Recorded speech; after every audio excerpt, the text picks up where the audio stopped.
In this video, we're going to be breaking down football theories. Let's get started. Neymar's sister birthday curse, FIS, the most obvious coincidence in football.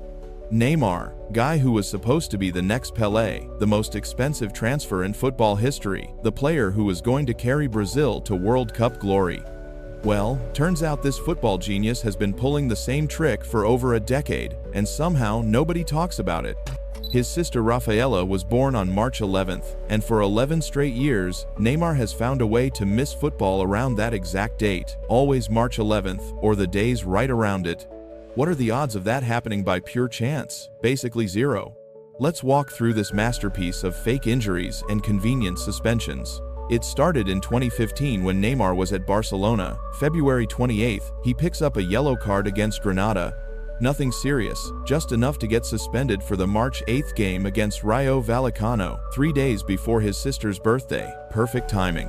2016 rolls around, and guess what happens? Another suspension. Same pattern, accumulation of yellow cards in La Liga, misses the game on March 6th. At this point, you'd think someone might notice the pattern, but football fans love their superstitions and curses, so everyone just calls it bad luck. But then, 2017 happens. This time, Neymar goes bigger, an actual injury that rules him out of early March. Now he's at PSG, making even more money, but somehow still finding time to get hurt right before his sister's party. The commitment is honestly impressive. 2018 was the year Neymar really went all out. Metatarsal fracture that kept him out for the rest of the season. Missed months of football. Some might say that's taking it too far, but Neymar clearly doesn't do things by halves. The pattern continued in 2019 with the same metatarsal issue. At this point, even the most loyal PSG fans had to be wondering if their star player was made of glass or just really dedicated to family time. He managed to come back in April that year, which was convenient timing since the birthday celebrations were over. Now, here's where it gets interesting. 2020 arrives, and for the first time in 5 years, Neymar actually plays on March 11th. He scores a vital goal against Borussia Dortmund in the Champions League. Finally, the curse is broken, right? Wrong. The world was about to go into lockdown because of the pandemic. Even if Neymar wanted to fly to Brazil for the party, he literally couldn't, so he had no choice but to play. Think about that for a second. The 1 year when international travel becomes impossible, suddenly Neymar is available for selection. What a remarkable coincidence. 2021 brought us back to normal programming. Muscle injury. Missed the March 14th game against Nantes. The curse was officially back in business. 2022 he actually played through March, but by then people were watching every move he made around that date. Fast forward to 2025, and this guy just pulled the same move again, playing for Santos now, back in Brazil, where he started. March 9th rolls around, and suddenly Neymar has discomfort that prevents him from playing against Corinthians, less than 24 hours before his sister's birthday. He even posted on social media explaining how much he wanted to help his teammates but just couldn't because of this mysterious discomfort. The man literally said he felt it again after doing a test that morning. How convenient that the pain flared up exactly when it needed to. But here's what makes this whole thing even more obvious. Neymar and his sister Rafaela are obsessed with each other, and I mean that in the most family-friendly way possible.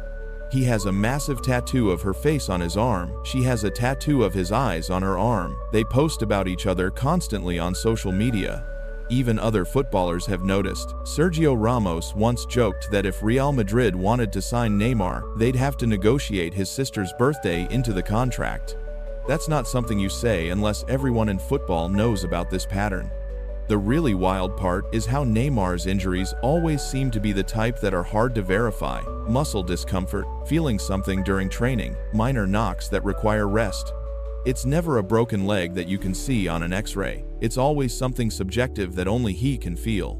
Compare this to other top players who've had long careers. Messi, Ronaldo, Lewandowski, DIS. They all miss games due to injuries, but it's random. Sometimes December, sometimes August, sometimes May, but Neymar is always right around his sister's birthday. The Brazilian media has picked up on this too. Every year around March 11th, sports journalists start making jokes about when Neymar will get his next mysterious injury. It's become such a meme that even his own countrymen don't believe him anymore. And you know what? Maybe we shouldn't be so quick to judge. Family is important. Rafaela clearly means the world to Neymar, and if he wants to make sure he never misses her birthday, that's actually kind of sweet. The problem is lying about it. Just imagine if Neymar came out and said, "Look, my sister's birthday is sacred to me. I will always prioritize it over football." Fans might actually respect that honesty. Instead, we get this elaborate charade of convenient injuries and mysterious discomfort. The timing is so precise, it's almost artistic. Not too early that people forget about it, not too late that he misses the actual day. Always just close enough to March 11th that he can claim it's coincidence, but always perfectly timed to give him a few days off around that date. This is a guy who's earned hundreds of millions of dollars playing football, who's supposed to be one of the most professional athletes in the world. But every March, he turns into a part-time player with commitment issues. The funniest part is watching clubs and managers try to plan around it. PSG probably had internal discussions about whether to schedule important matches in early March. Santos definitely knows what they're dealing with now. It's like having a player who you know will be unavailable for personal reasons, but nobody can officially acknowledge it. 11 years of the same pattern, 11 years of March injuries and suspensions. At some point, you have to admire the consistency. Most people struggle to stick to their New Year's resolutions for 2 weeks, but Neymar has maintained this family tradition for over a decade. The curse has become so famous that opposing fans probably mark March 11th on their calendars, hoping their team gets to play against a Neymarless squad around that time. It's the most predictable unpredictability in sports. Neymar always misses games around his sister's birthday, and now we'll talk about South Korea's obviously fixed 2002 World Cup run. South Korea 2002 World Cup, the most obvious fix in football history.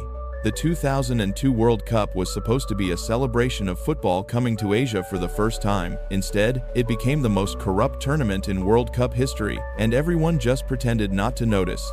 South Korea had never made it past the group stage in 5 previous World Cups. Never. Then suddenly, as co-hosts, they march all the way to the semi-finals, beating Poland, Portugal, Italy, and Spain along the way. What changed? The referees, apparently. The controversy started before the tournament even began. FIFA had never wanted joint hosts for a World Cup, but they were forced into it because neither South Korea nor Japan could handle the massive event alone.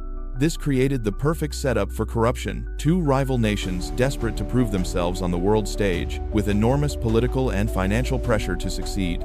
The group stage gave us the first hints of what was coming. South Korea's draw was suspiciously favorable: Poland, Portugal, and the United States. Convenient how the heated or cooled balls in the draw ceremony managed to avoid placing them with Brazil, Argentina, or France. FIFA had perfected the art of manufacturing favorable conditions for host nations. The Portugal game was when people started paying attention. 2 Portuguese players got sent off with questionable decisions, leaving Luis Figo and Rui Costa's team furious about calls that knocked them out of the tournament. Portugal had reached the Euro 2000 semifinals and were genuine contenders, but suddenly found themselves eliminated by a team that had never won a knockout match in World Cup history. But that was just the warm-up for what came next. Italy versus South Korea in the round of 16. Italy had Buffon, Maldini, Cannavaro, Totti, yes, legends of the game. These weren't amateurs getting outplayed by superior tactics. They were getting robbed in broad daylight by referee Byron Moreno. Watch the highlights if you want to see what corruption looks like. Tomasi scores a perfectly legitimate goal for Italy, clearly onside, but the linesman flags it off anyway. That goal would have won the match for Italy. Then Totti gets sent off for diving when replays show he was actually fouled in the box. Multiple brutal fouls by Korean players go uncalled, while Italian players get booked for nothing. The most telling moment came when Francesco Totti was bleeding from a Korean elbow to the face, yet no foul was called. Meanwhile, Italians were getting yellow cards for looking at Korean players wrong. The double standard was so obvious that even neutral observers were disgusted. The Italians were so furious about this robbery that Perugia actually terminated the contract of An Jung-hwan, the Korean striker who scored the winning goal. They didn't want a player who had benefited from match fixing representing their club. That's how confident they were that the fix was in. But the Spain quarterfinal made the Italy game look subtle by comparison. Spain scored 2 completely legitimate goals that were disallowed by Egyptian referee Gamal Al Ghandour. The first was ruled out for some imaginary foul that existed only in the referee's imagination. The second was called back because the ball supposedly went out of play before the cross, except replays clearly show the ball stayed in bounds by several inches. 2 goals, both legitimate, both disallowed. That forced the match to penalties, where Korean goalkeeper Lee Woon-jae was miles off his line when he saved Joaquin's penalty. The rules clearly state goalkeepers must stay on their line until the ball is kicked, but apparently that rule didn't apply to the hosts. Spanish journalist Paul Hayward called it exactly what it was. The records say that Korea knocked out Spain in Gwangju on Saturday. The records are a lie, and this tournament has descended into farce. He also criticized FIFA's decision to appoint referees from minor football nations, which was diplomatic language for saying they'd hired officials who could be bought. Here's the smoking gun that proves this wasn't just incompetence. Byron Moreno, the referee who robbed Italy, was arrested 8 years later at JFK Airport trying to smuggle over 30 pounds of heroin in his underwear. FIFA hired a drug trafficker to officiate one of the biggest matches in World Cup history. This wasn't his first brush with corruption either. After the World Cup, Moreno was suspended multiple times for terrible decisions in Ecuador's domestic league, including a match where he made such obviously biased calls that he was banned from officiating entirely. Then he became a full-time criminal. This wasn't a good referee having a bad day, this was a corrupt official doing exactly what he was paid to do. The pattern was systematic and obvious to anyone watching. Korean players could commit brutal fouls without consequences while their opponents got penalized for breathing on them. Every 50-50 decision went Korea's way. Every close call favored the hosts. Referees were allowing Korean players to engage in wrestling matches while calling ticky-tack fouls on their opponents. Even the Asian Football Confederation officials seemed embarrassed by how obvious the corruption was. Other Asian countries weren't celebrating Korea's success because they knew it was illegitimate. The football world was watching a pantomime, not a sporting competition. FIFA President Sepp Blatter dismissed it all as human error, which tells you everything about FIFA's attitude toward corruption. When your organization's response to blatant match fixing is to shrug and say mistakes happen, you're part of the problem. Blatter spent decades perfecting the art of plausible deniability while corruption flourished under his watch. The timing was perfect for FIFA's business interests too. They wanted to break into the massive Asian market, and having an Asian team in the semifinals was worth more than maintaining the integrity of the competition. Television ratings in Asia went through the roof as Korean fans tuned in to watch their team's miracle run. Money trumped sport, as usual with FIFA. The conspiracy extended beyond just referee decisions. Korean players were allowed to engage in time-wasting and gamesmanship that would have resulted in cards for other teams. The scheduling of matches favored Korean recovery time while their opponents were given shorter rest periods. Even the pitch conditions seemed to favor the hosts. Every major European team that got knocked out by Korea's referee-assisted run went on to win the next World Cup. Italy won in 2006, Spain in 2010, Germany in 2014. They got their revenge eventually, but that doesn't change what happened in 2002. The football gods delivered justice, but only after the damage was done. The most infuriating part is how FIFA treated the whole scandal. 20 years later, nothing was ever officially investigated or confirmed as corrupt, because FIFA investigating FIFA corruption is like asking a thief to investigate his own robbery. They buried the evidence and moved on to the next scandal. But when your star referee ends up as a convicted drug smuggler, when multiple legitimate goals are disallowed in crucial matches, when the pattern of bias is so obvious that neutral journalists are calling it a farce, maybe the conspiracy theorists had a point all along. South Korea became the first Asian team to reach a World Cup semifinal, and all it took was the most obviously rigged tournament in football history. The beautiful game at its ugliest, courtesy of FIFA's endless appetite for money over integrity. South Korea's 2002 World Cup run exposed corruption on the world stage, while Barcelona's Negreira payment scandal shows how the same shadow hung over club football for years. But before we get into that, subscribe to our channel. Barcelona's Negreira payments, MCD, the corruption case that won't go away. Barcelona dominated world football for over a decade, winning everything from Champions Leagues to La Liga titles with some of the greatest players ever assembled. But their success might have had help from an unlikely source: secret payments to one of the most powerful people in Spanish refereeing. The theory is that Barcelona systematically bought favorable refereeing decisions by paying millions to the vice president of Spain's referee committee for nearly 2 decades. José María Enríquez Negreira was the second most powerful person in Spanish refereeing from 1994 to 2018, helping decide referee assignments and promotions. And unlike most conspiracy theories, this one has prosecutors, courts, and UEFA all taking it seriously. Between 2001 and 2018, Barcelona paid €7.8 million to companies owned by Negreira. That's the guy who helped decide which referees got assigned to which matches, who got promoted, who got demoted, and who made it to international tournaments. 17 years of secret payments to someone with massive influence over the officials who controlled Barcelona's fate. Think about that timing. These payments covered Barcelona's most successful period in history. The Ronaldinho era, the Guardiola golden years, with Messi, Xavi, and Iniesta, multiple Champions League victories, countless La Liga titles. All while secretly paying the man who had significant influence over referee assignments. Barcelona's explanation for these payments is absolutely ridiculous. They claim they hired Negreira as an external consultant who provided technical reports on refereeing to help their coaching staff. Apparently, they needed to spend nearly €8 million over 17 years to learn basic information about how referees work. This defense falls apart immediately when you ask the coaches. Pep Guardiola, who managed during some of these payments, had no idea these reports existed. Ernesto Valverde, another Barcelona coach, said he did not have a clue about any work Negreira was supposedly doing for the club. If the reports were so valuable for coaching staff, why didn't the actual coaches know about them? The most damning evidence comes from Negreira himself. In testimony to Spanish tax authorities, he admitted that Barcelona paid him to make sure no refereeing decisions were made against them, which is to say, for everything to be neutral. That sounds exactly like buying influence, not consulting reports. Even more suspicious is when the payments stopped.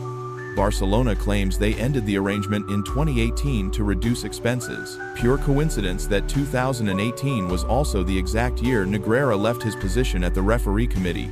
They were paying him for his influence, and when he lost that power, the money stopped flowing. The timing of these payments covering Barcelona's golden era raises serious questions about their unprecedented success. During those years, Barcelona became notorious for getting favorable decisions from referees, especially at Camp Nou. Opposition players and coaches constantly complained about soft penalties for Barcelona and harsh treatment for their opponents. Remember all those Champions League comebacks Barcelona pulled off? The dramatic late penalties that helped them through crucial matches? The referee decisions that seemed to go their way in the biggest moments? Suddenly, those magical European nights look a lot less magical when you know they were paying the people who assigned the referees. The investigation has already produced criminal charges against Barcelona as a legal entity, along with former presidents Josep Maria Bartomeu and Sandro Rosell. Current president Joan Laporta was also charged, though he keeps insisting Barcelona never bought referees while offering no convincing explanation for why they were paying Negreira millions. Other La Liga clubs are absolutely furious about these revelations. Real Madrid, Atletico Madrid, Sevilla, and over a dozen other teams have expressed deep concern about the scandal. When Sevilla played Barcelona during the investigation, they refused to have a pre-match meal with Barcelona directors and wouldn't sit in the director's box. They wanted nothing to do with a club accused of corrupting Spanish football. UEFA president Alexander Ceferin called this one of the most serious cases he's ever seen and launched their own investigation. European football's governing body has the power to impose sporting sanctions that could include banning Barcelona from European competitions or stripping them of past titles. The evidence keeps getting worse for Barcelona. In 2024, prosecutors discovered that €3 million had been transferred to accounts belonging to Negreira's associate, Ana Paula Rufas, leading to money laundering charges. The web of payments was more complex and extensive than initially thought. Most damaging is the testimony from Negreira's own son, Javier, who allegedly told prosecutors that the money Barcelona paid his father was not for reports and called the entire arrangement unethical. When your co-conspirator's family is testifying against you, your defense is completely destroyed. Spanish courts dismissed the bribery charges against Barcelona in 2024, but only because they ruled Negreira wasn't technically a public official under Spanish law. The broader sports corruption investigation continues, and the evidence suggests this case is nowhere near finished. The pattern fits perfectly with how corruption actually works in football. You don't need to bribe individual referees for specific matches. You influence the system that assigns referees, promotes them, and controls their careers. Pay the right person in the referee committee, and suddenly, favorable officials keep getting assigned to your biggest matches. Barcelona's success during those years wasn't just about having great players. It was about having a system that tilted the playing field in their favor through systematic payments to one of the most influential people in Spanish refereeing. They didn't just buy the best players in the world, they allegedly bought the entire system. Real Madrid fans have been saying for years that Barcelona got suspicious referee decisions. Atletico Madrid players complained about getting different treatment than Barcelona. Other La Liga clubs whispered about favorable calls at Camp Nou. Turns out they might have been right all along. The investigation is ongoing, but the evidence already paints a damning picture. For 17 years, Barcelona made secret payments to someone with significant power over referee assignments. They stopped paying when he lost that power. Their own coaches didn't know about the supposed consulting work he was doing. His own son says the money wasn't for reports. The only question remaining is how deep the corruption went and whether Barcelona will face meaningful consequences for allegedly buying their way to success. The beautiful game has an ugly truth hiding beneath Barcelona's golden era. Those magical nights at Camp Nou, those incredible comebacks, those perfectly timed penalty decisions, they might have been a lot less about football brilliance and a lot more about corruption of Spanish refereeing. Barcelona built their modern legacy on the foundation of the greatest players who ever lived, but they might have also built it on millions of euros in secret payments to the people who controlled the referees. Barcelona's long shadow of referee payments shows how corruption can shape a club's golden era, and Messi's 2022 World Cup run in Qatar revealed how the same forces can script the perfect ending on football's biggest stage. Messi's 2022 World Cup gift, FIFA's fairy tale ending. Messi was 35 years old and running out of time. He'd already lost one World Cup final, and everyone knew Qatar 2022 was his last shot at the only trophy missing from his collection. Then suddenly, everything started going his way in the weirdest possible manner. The theory is that FIFA rigged the 2022 World Cup to give Messi his fairy tale ending. The evidence is actually pretty wild when you look at it. Argentina got 6 penalties in 7 matches. 6, that's the most any team has ever gotten in a single World Cup. Meanwhile, France reached the same final but got 0 penalties during their entire run. 0 penalties for the other finalist, while Argentina gets 6. Come on. The pattern kicked in right after Argentina lost to Saudi Arabia in their opening match. That loss should have killed their tournament, but instead, it seemed like a switch got flipped. Suddenly, every close call started going their way. Look at their knockout run. 3 penalties in 4 crucial matches. Each one came at the perfect moment to either give them the lead or save them from elimination. That's not luck, that's scripting. The final against France was the most obvious part. Argentina got 2 penalties in that match, basically deciding the World Cup. The first one was soft as hell. Di Maria barely got touched by Dembélé, but down he went. The second penalty in extra time was even more questionable. A handball that half the experts said shouldn't have been called. Louis van Gaal basically said what everyone was thinking after Netherlands lost to Argentina. He straight up suggested FIFA wanted Messi to win and called the whole thing premeditated. The Dutch coach was accusing FIFA of rigging the tournament right after losing to them.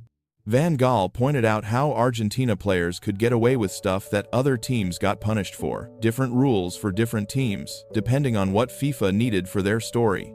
Even weirder was FIFA's marketing during the tournament. Their official accounts posted the greatest of all time while the World Cup was still happening.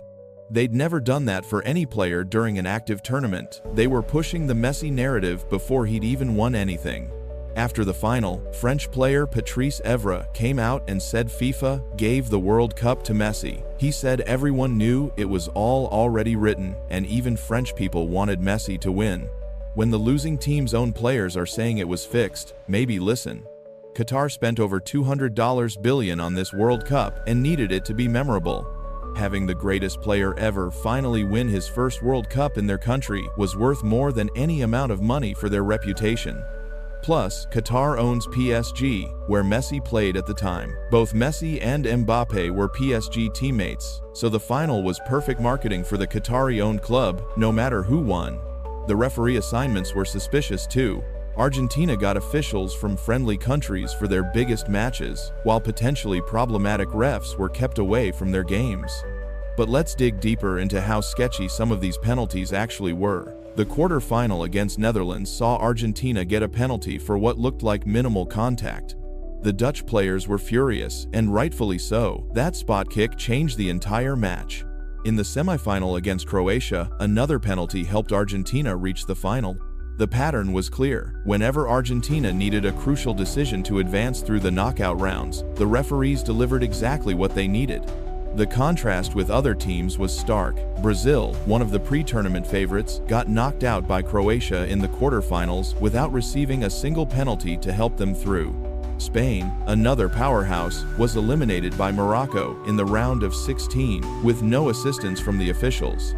Meanwhile, Argentina kept getting these crucial spot kicks at exactly the right moments. It's like the referees had a memo about keeping Messi's World Cup dream alive. Argentina's goalkeeper Martinez was allowed to do psychological warfare during penalty shootouts that should have gotten him booked. He was dancing on his line, making gestures at opposing players, and generally acting in ways that violated FIFA's own guidelines about sportsmanship. Other teams would have been punished severely for the same behavior. The officiating double standard extended beyond just penalties. Argentina players were allowed to engage in time-wasting tactics, aggressive fouling, and unsporting behavior that would have resulted in cards for other teams. They seemed to have different rules applied to them throughout the tournament. The Saudi Arabia loss actually made the eventual victory more believable, not less. It gave FIFA the perfect narrative. The aging superstar faces adversity early but overcomes it through determination and skill. Except the overcoming adversity part involved an unprecedented number of favorable referee decisions. Think about the pressure Qatar was under as hosts. They'd been criticized for human rights abuses, corruption in the bidding process, and moving the tournament to winter. They desperately needed positive headlines and memorable moments to overshadow the controversy. Having Messi finally win his World Cup in Qatar was the perfect distraction from all the negative stories. It gave the tournament a feel-good narrative that made people forget about the darker aspects of how Qatar got to host the event. The marketing machine around Messi was in overdrive throughout the tournament. Every match was framed as potentially his last. Every goal was treated as historic. Every victory was part of his destiny. FIFA and their broadcast partners were selling a story. Social media algorithms were pushing Messi content constantly during the tournament. Highlight reels, emotional moments, comparison videos, everything was designed to build the narrative that this was Messi's moment and he deserved to finally get his World Cup. Multiple former players and coaches have since suggested something was off about the tournament. These aren't conspiracy theorists on the internet. These are people who played and coached at the highest level saying they noticed irregularities in how Argentina was treated. The timing of key decisions was impossibly convenient for Argentina. Penalties came when they needed goals. Red cards for opponents came when Argentina needed numerical advantages. VAR decisions went their way when margins were tight. When you look at everything together, the penalty count, the timing of decisions, the marketing, the referee assignments, the different treatment from officials, the convenient narrative structure, UTS, it stops looking like sport and starts looking like entertainment. Multiple coaches, players, and analysts have suggested the tournament was influenced to ensure Messi's victory.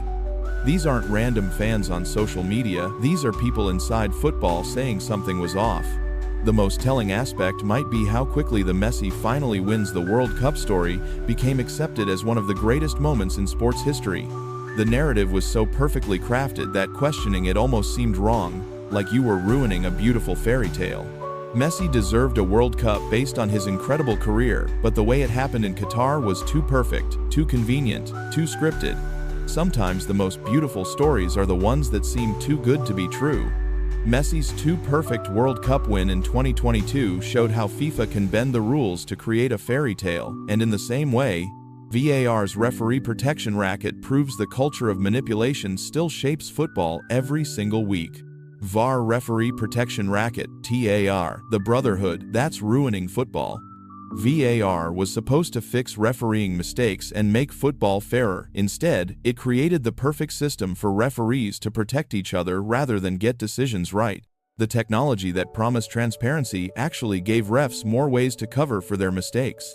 The theory is that VAR officials deliberately avoid overruling on-field referees to protect their colleagues, even when clear mistakes are made. This referee brotherhood mentality means they care more about not embarrassing their friends than getting decisions correct. Mike Dean basically confirmed this whole thing when he admitted he failed to correct Anthony Taylor's mistake during a Chelsea match because Taylor was his mate. Dean was in the VAR booth, saw Taylor got it wrong, but didn't intervene because he didn't want to make his friend look bad. That admission blew the whole system wide open. A former Premier League referee confessed on record that he protected a colleague instead of making the right call. If Dean was willing to admit it publicly, imagine how often this happens behind closed scenes. The evidence is everywhere once you start looking. Watch any Premier League match and count how many times VAR could have intervened but chose not to. Clear penalties not given, obvious offsides missed, red card incidents ignored, all because the VAR official doesn't want to undermine the on-field referee. The clear and obvious error standard was designed to give VAR officials an excuse not to intervene. They can look at any decision and claim it wasn't clear and obvious enough to overturn, even when everyone watching can see the referee got it wrong. Former referees have talked openly about this culture. They describe refereeing as a tight-knit community where loyalty to colleagues comes before everything else. Nobody wants to be the VAR official who constantly makes their friends look incompetent. The system is rigged from the start because the same pool of referees rotates between on-field duties and VAR responsibilities. Today's VAR official might be next week's on-field referee, so they know they'll need the same protection when their turn comes to make mistakes. Think about how convenient this arrangement is for referees. They get to make their normal human errors on the pitch, but now there's a safety net that's specifically designed not to catch them. VAR gives the illusion of accountability while actually providing more protection than ever. The Premier League has even formalized this protection racket. They told VAR officials to only intervene when referees are clearly wrong and to respect the official's on-field call otherwise. They literally instructed VAR to protect referees rather than correct mistakes. This explains why VAR decisions are so inconsistent. It's not about the technology or the rules. It's about whether the VAR official feels like protecting their colleague or not. Personal relationships determine which mistakes get corrected and which ones get ignored. Players and managers have caught on to this system. They know complaining about referees is pointless because VAR will just back up whatever decision was made on the field. The fix is in before the match even starts. The most infuriating part is how they sell this to the public. Every wrong decision gets explained as not clear and obvious enough or within the referee's interpretation. These aren't mistakes anymore. They're judgment calls that conveniently can't be overturned. Watch replays of controversial incidents, and you'll notice VAR officials spending ages looking at obvious mistakes, clearly seeing what went wrong, then deciding not to intervene anyway. They're not missing the errors, they're choosing to ignore them. The handball rule perfectly demonstrates this protection racket. The exact same incident will be called differently depending on which referee is involved and how their VAR buddy feels about making them look bad. There's no consistency because it's not really about the rules. Foreign referees often get overruled more frequently by VAR because they're not part of the English referee brotherhood. The same loyalty that protects Premier League officials doesn't extend to outsiders who don't belong to the club. Even when VAR does intervene, they often phrase it as, "You might want to have another look," rather than, "You got this wrong." They're giving their colleague a face-saving way to change the decision without admitting the original call was terrible. The most damaging aspect of this protection culture is how it affects referee development. When officials know their mistakes will be covered up by VAR colleagues, they have no incentive to improve their decision-making. The technology that should make them better actually makes them lazier. Young referees coming into the system quickly learn that networking and relationships matter more than accuracy. They see senior officials getting protected by their friends and understand that being part of the brotherhood is more valuable than being competent. The financial implications are huge too. Premier League clubs spend hundreds of millions on players and managers, but their success can be determined by referees who prioritize protecting each other over making correct decisions. Millions of pounds in prize money and European qualification can hinge on whether two referees are friends. International tournaments expose this even more clearly. When English referees work with VAR officials from different countries, the protection suddenly disappears. Decisions that would never get overturned in the Premier League get corrected immediately because the personal relationships don't exist. The corruption is about professional courtesy taken to an absurd extreme. These referees would rather get decisions wrong than risk damaging their relationships with colleagues. The media plays along with this charade too. Instead of calling out obvious mistakes, they use phrases like controversial decision or difficult call to avoid criticizing the referee protection system. Football journalists know which stories they can tell and which ones will get them blacklisted by referee associations. Football fans pay huge amounts of money to watch matches decided by the best officials using the most advanced technology available. Instead, they're getting decisions influenced by workplace politics and friendship groups. Training facilities for VAR officials should focus on accuracy and consistency. Instead, they've become breeding grounds for the protection mentality. Officials are taught to give their colleagues the benefit of the doubt rather than pursue the correct decision. The referee protection racket has turned VAR from a tool for accuracy into a shield for incompetence. Every weekend brings new examples of obvious mistakes that somehow aren't clear and obvious enough for intervention. This system destroys the credibility of both on-field referees and VAR officials. Fans lose trust when they can see mistakes being deliberately ignored, and the referee brotherhood gets exposed as more important than getting decisions right.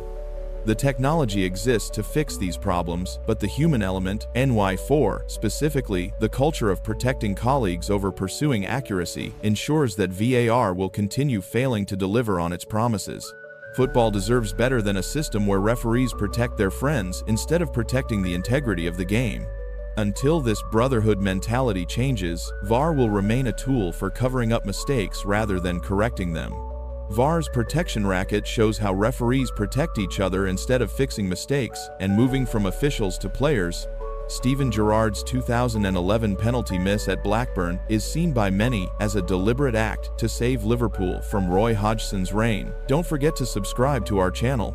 Steven Gerrard's deliberate penalty miss, the captain's sacrifice.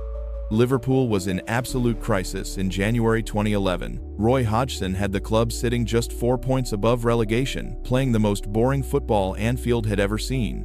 Then came the Blackburn match that would change everything.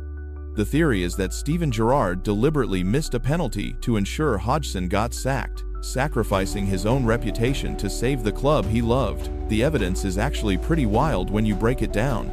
Liverpool were 3-1 down at Blackburn when they got a penalty late in the game. This was their chance to maybe salvage something from another disaster under Hodgson. Gerrard stepped up to take it, and what happened next was completely out of character. He looked directly at the bench before taking the penalty. That's not normal for Gerrard. He usually just focused on the ball and the goal. Then he absolutely skeeted over the bar in the most unnatural way possible, not low and hard into the corner like his usual penalties, high, soft, and straight down the middle. Liverpool fans who were at that match say they'd never seen Gerrard take a penalty that looked anything like that. His penalty technique was always the same: pick a corner and hammer it low. This looked like he was actively trying to miss. The timing was perfect too. Missing that penalty guaranteed Liverpool would lose the match, which put even more pressure on Hodgson. Sure enough, he was sacked within days of that game. Reddit users have analyzed this for years and point out that Gerrard had scored a brilliant goal earlier in the same match, so his confidence and ability were clearly fine. He just chose not to score from the penalty spot. The most damning evidence comes from watching other penalty misses throughout football history. When players miss penalties accidentally, they either hit the post, get it saved, or put it wide. They don't launch the ball into orbit like Gerrard did. That's the kind of miss you see when someone's trying to throw a match. Liverpool was genuinely in danger of relegation under Hodgson. This wasn't some mid-table mediocrity. FSS, they were 4 points clear of the drop zone with half a season left. For a club of Liverpool's stature, that was catastrophic. Hodgson's appointment had been wrong from day one. He was brought in after impressing at Fulham, but managing Fulham and managing Liverpool are completely different jobs. One requires survival tactics, the other requires attacking football and winning mentality. The players knew it, the fans knew it, and most importantly, Gerrard knew it. As captain, he felt the weight of every poor performance more than anyone else. When Liverpool lost, it looked like the world was ending for Gerrard. What makes this conspiracy theory believable is understanding who Gerrard was as a person. This wasn't just any player, this was a local lad who dreamed of playing for Liverpool since childhood. The club meant everything to him. Gerrard had already made huge sacrifices for Liverpool throughout his career. He turned down moves to Chelsea and Real Madrid when he could have won more trophies elsewhere. Missing one penalty to help save the club from relegation would have been just another sacrifice. The reaction from other players tells its own story too. Nobody was angry at Gerrard for missing. Usually, when a key penalty gets missed, teammates show frustration or disappointment. After that Blackburn penalty, everyone just looked resigned to their fate. Even the way Hodgson got sacked supports the theory. The owners didn't wait for another match or give him more time. That penalty miss became the final symbol of how badly everything was going wrong. Liverpool fans have turned this into folklore now. They joke about it on social media, make memes about Gerrard saving the club, and reference it whenever players need to take matters into their own hands. But here's what makes it more than just a joke. Gerrard's penalty record before and after that miss. He was incredibly reliable from the spot throughout his career. Missing penalties just wasn't something he did, especially not in that spectacular fashion. The body language before taking the penalty was completely wrong too. Gerrard usually looked calm and focused when stepping up for penalties. At Blackburn, he looked uncomfortable, distracted, like his mind was somewhere else entirely. Compare that miss to literally any other important penalty Gerrard took in his career. The 2005 Champions League final against AC Milan, calm finish into the corner. The 2006 FA Cup final against West Ham, no problem. Istanbul, Cardiff, Wembley, he delivered when it mattered most. But at Ewood Park, facing relegation under the worst manager in Liverpool's modern history, suddenly he can't hit the target? That's not football, that's calculation. Some people argue that suggesting Gerrard missed on purpose somehow diminishes his legacy. Actually, it proves how much he loved Liverpool. Most players would prioritize their own statistics over team results. Gerrard was willing to look bad if it helped his club. The immediate aftermath supports this too. Within 48 hours of that penalty miss, speculation about Hodgson's future was everywhere. The miss became symbolic of everything wrong with his management. Even the captain had lost faith. Liverpool brought in Kenny Dalglish as replacement, and suddenly the same players who looked lost under Hodgson started playing like world beaters again. The talent was always there, they just needed someone who understood what Liverpool was about. Gerrard's performance levels immediately improved under Dalglish too. Funny how quickly his confidence returned once Hodgson was gone. Maybe because he didn't have to carry the burden of getting his manager sacked anymore. The conspiracy theory has lasted over a decade because it makes perfect sense. Sometimes the captain has to make decisions that others can't make. Sometimes protecting the club means sacrificing personal glory. Whether you believe Gerrard missed on purpose or not, that penalty changed Liverpool's history. Hodgson got sacked, Dalglish came in, and the club avoided what could have been the most embarrassing relegation in football history. The beautiful irony is that if Gerrard did miss deliberately, it actually shows what kind of captain he was. Not the kind who just wore the armband and scored goals, but the kind who would do whatever it took to protect his club. That's the difference between a good player and a true legend. Good players worry about their own reputation. Legends worry about their club's future, even if it means looking bad themselves. Gerrard's suspected penalty sacrifice shows how one player might change a club's fate, and financial fair play's selective enforcement shows how UEFA changes the rules to protect the giants while crushing the rest. Financial fair play selective enforcement, EDA, the two-tier justice system. UEFA created financial fair play rules in 2010 to stop rich owners from buying success and level the playing field. Instead, they accidentally created a protection racket for the biggest clubs while hammering everyone else who dares to dream big. The theory is that UEFA deliberately enforces FFP rules differently depending on how much money and influence a club brings to their competitions. The evidence for this selective enforcement is pretty overwhelming when you look at the actual cases. Manchester City spent hundreds of millions over their revenue for years, funded directly by their Abu Dhabi owners. They got caught, punished with a settlement in 2014, then got caught again doing the exact same thing. When UEFA finally tried to ban them for 2 years in 2020, City appealed and won on technicalities about timing. Paris Saint-Germain spent over $400 million on Neymar and Mbappé in one summer alone. Their defense was claiming massive sponsorship deals from Qatari companies that were obviously inflated. UEFA's own investigator found these deals were worth way less than PSG claimed, but somehow PSG still got cleared. The documents from PSG's case are absolutely mental. An independent investigator valued their Qatar Tourism Authority deal at less than €5 million per year. PSG's own analysis claimed it was worth over €100 million. Instead of getting a third opinion, UEFA just accepted PSG's numbers and let them off the hook. That's like me claiming my garage sale is worth $1 million and UEFA saying, "Sure, seems legit." Meanwhile, smaller clubs get absolutely destroyed for much smaller violations. AC Milan got banned from Europe for missing FFP targets by tiny amounts. Multiple Turkish, Romanian, and smaller league clubs have been hit with competition bans for spending violations that were nothing compared to what City and PSG did. The pattern is clear. If you bring massive TV audiences and commercial value to UEFA competitions, the rules suddenly become very flexible. If you're a smaller club trying to invest and compete, those same rules become iron laws that destroy your European dreams. Studies have proven that FFP actually makes inequality worse in football. Research from the Technical University of Munich found that the rules create barriers for investors who want to fund smaller clubs, while protecting the established elite who were already rich before FFP existed. It's basically a "you must be this tall to ride" sign, except the height requirement only applies if UEFA doesn't like your face. The Spanish league president Javier Tebas called it perfectly when City got off on appeal. He said clubs backed by nation-states could not care less what their real incomes are because they get unlimited money from governments. This forces other clubs to live on the edge trying to compete. UEFA's own internal documents show they knew PSG's sponsorship deals were fake but chose to accept them anyway. A former judge reviewing the case called the decision to clear PSG manifestly erroneous and demanded a new investigation. UEFA refused and sided with PSG instead. The most revealing part is how UEFA handled these appeals. When both PSG and Manchester City challenged their punishments, UEFA didn't even fight back properly.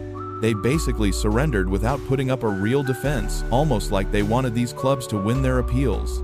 City's case was particularly ridiculous. They were found guilty of not cooperating with the investigation, which UEFA admitted. But instead of facing consequences for that obstruction, they got their ban overturned and just paid a small fine.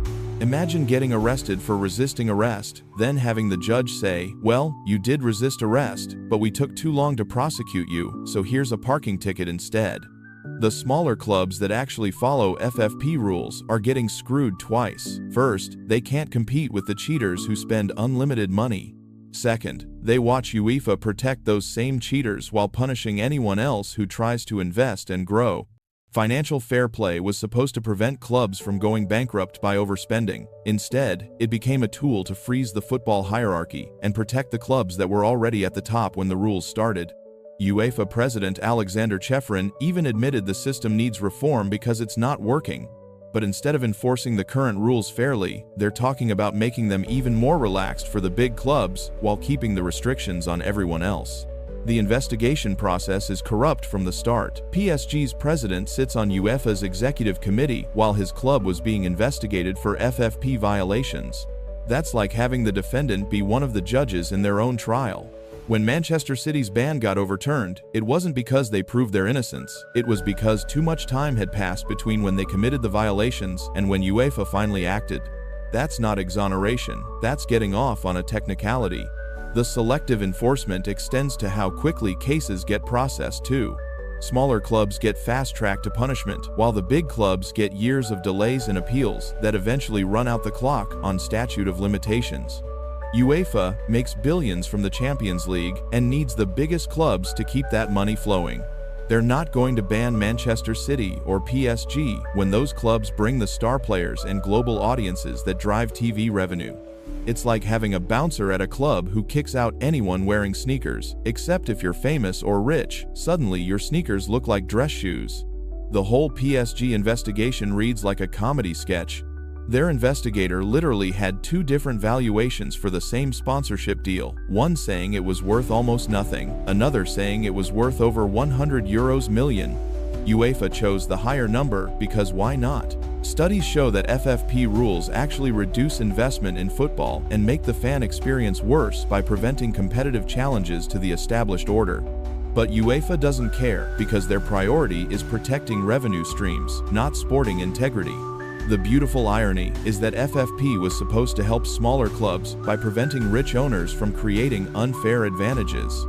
Instead, it locked in the advantages that already existed and made it impossible for anyone new to challenge the established order. Clubs like Leicester City won the Premier League in 2016 precisely because they violated the spirit of FFP by having a billionaire owner invest heavily. But since they were already in the Premier League when they did it, nobody cared. If they'd tried the same thing in League One, UEFA would have destroyed them. The whole system is designed to fail. UEFA creates rules they know they can't or won't enforce against their biggest revenue generators, then uses those same rules as weapons against smaller clubs who threaten the status quo. Manchester City's lawyers probably spent more on their appeal than most championship clubs spend on their entire squad. When you can afford to hire the best legal teams in the world, suddenly, statute of limitations becomes your best friend. Even the way UEFA announced these decisions shows the fix was in. PSG got cleared during the 2018 World Cup when nobody was paying attention to club football. City got their ban overturned on a quiet Monday in July. Meanwhile, smaller clubs get their punishments announced with full press releases and media fanfare. The funniest part is watching UEFA officials try to explain why a club backed by an entire nation-state is somehow operating within fair play rules. It's like watching someone explain how gravity works while standing upside down. Financial fair play is about maintaining UEFA's business model by keeping the rich clubs rich and the small clubs small. The beautiful game has become an ugly protection racket disguised as regulation. The rules are basically, spend whatever you want, just don't get caught, and if you do get caught, make sure you're too big to ban. UEFA has turned financial regulation into professional wrestling. It looks real, but everyone knows the outcomes are predetermined. FFP shows how UEFA protects big clubs, and the 2013 Ballon d'Or extension shows FIFA doing the same by giving Ronaldo the edge over Ribéry. Cristiano's 2013 Ballon d'Or extension, the most convenient rule change ever. The 2013 Ballon d'Or was heading straight to Franck Ribéry. Bayern Munich had just won the treble. Ribéry was the standout player, and the bookmakers had him as the clear favorite. Then FIFA did something they'd never done before or since. They moved the goalposts at the last second. The theory is that FIFA deliberately extended the voting deadline to help Cristiano Ronaldo win the Ballon d'Or after his incredible hat-trick against Sweden. The timing was so perfect, it looked completely rigged. The original voting deadline was November 15, 2013. FIFA had never extended this deadline in the history of the award. But on November 20th, 5 days after the deadline passed, they suddenly announced voting would continue until November 29th. What happened between November 15th and November 20th? Cristiano Ronaldo scored one of the greatest hat-tricks in football history to send Portugal to the World Cup. 3 goals against Sweden, including that ridiculous long-range strike, with Zlatan watching helplessly as his country got knocked out. FIFA's excuse was laughably weak. They claimed too many voters failed to meet the original deadline, so they needed more time. But this had never been a problem before, and it's never been a problem since. Voters are professional journalists, coaches, and captains. They know how deadlines work. The timing was absolutely perfect for Ronaldo and devastating for Ribéry. Before that Sweden match, Ribéry was cruising toward his first Ballon d'Or. He'd helped Bayern win the Bundesliga, Champions League, and Club World Cup. Meanwhile, Ronaldo had a great individual season, but Real Madrid won nothing. But that hat-trick changed everything. Suddenly, every voter had fresh images of Ronaldo's brilliance burned into their memory. That's exactly how voting psychology works. Recent performances carry way more weight than what happened months earlier. The extension gave voters 2 extra weeks to reconsider their choices with Ronaldo's World Cup heroics fresh in their minds. Without that deadline change, votes would have been locked in before the Sweden match even happened. FIFA tried to make it sound routine, but football insiders knew this was unprecedented. The Guardian reported it as improving Cristiano Ronaldo's chances because everyone could see what was happening. They weren't even trying to hide it. Franck Ribéry was furious about the whole thing, though he was too diplomatic to say it publicly at the time. Years later, he's made it clear he believes that Ballon d'Or was stolen from him. And honestly, who can blame him for thinking that? The math tells the whole story. Ronaldo won with 27.99% of the vote, barely ahead of Messi's 24.72% and Ribéry's 23.36%. That's a difference of just 160 votes out of nearly 5,000 cast. Those 2 extra weeks of voting absolutely made the difference. Think about how many voters changed their minds after watching that Sweden performance. Coaches and captains who had already decided on Ribéry suddenly started second-guessing themselves. That's exactly what FIFA was counting on. The really damning part is that FIFA has never extended a Ballon d'Or deadline since then. Not when Messi had amazing performances late in voting windows, not when other players had career-defining moments, only that one time, when it perfectly benefited Cristiano Ronaldo. Bayern Munich players were reportedly shocked by the deadline extension. They knew Ribéry had been robbed of his moment.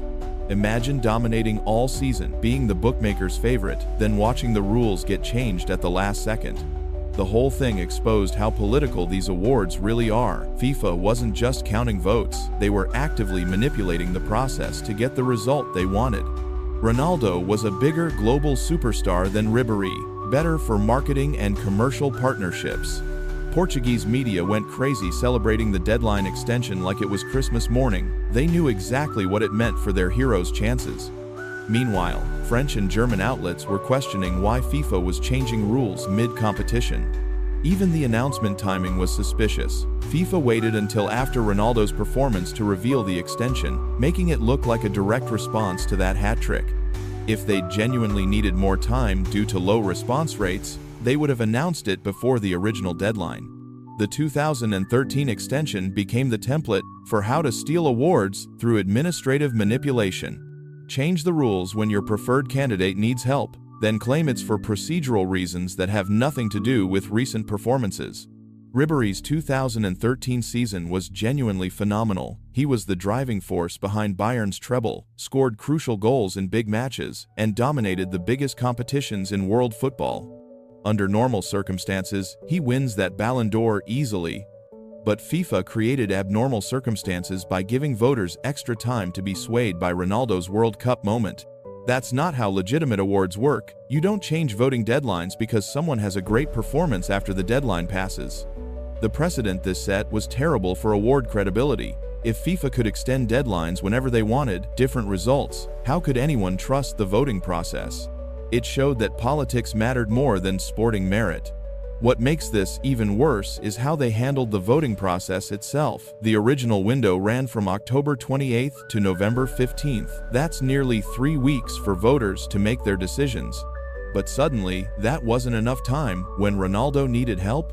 The conspiracy gets deeper when you look at who benefited from late-season heroics. Ronaldo's World Cup qualification was massive for his profile, but Ribéry had been consistently brilliant all year long.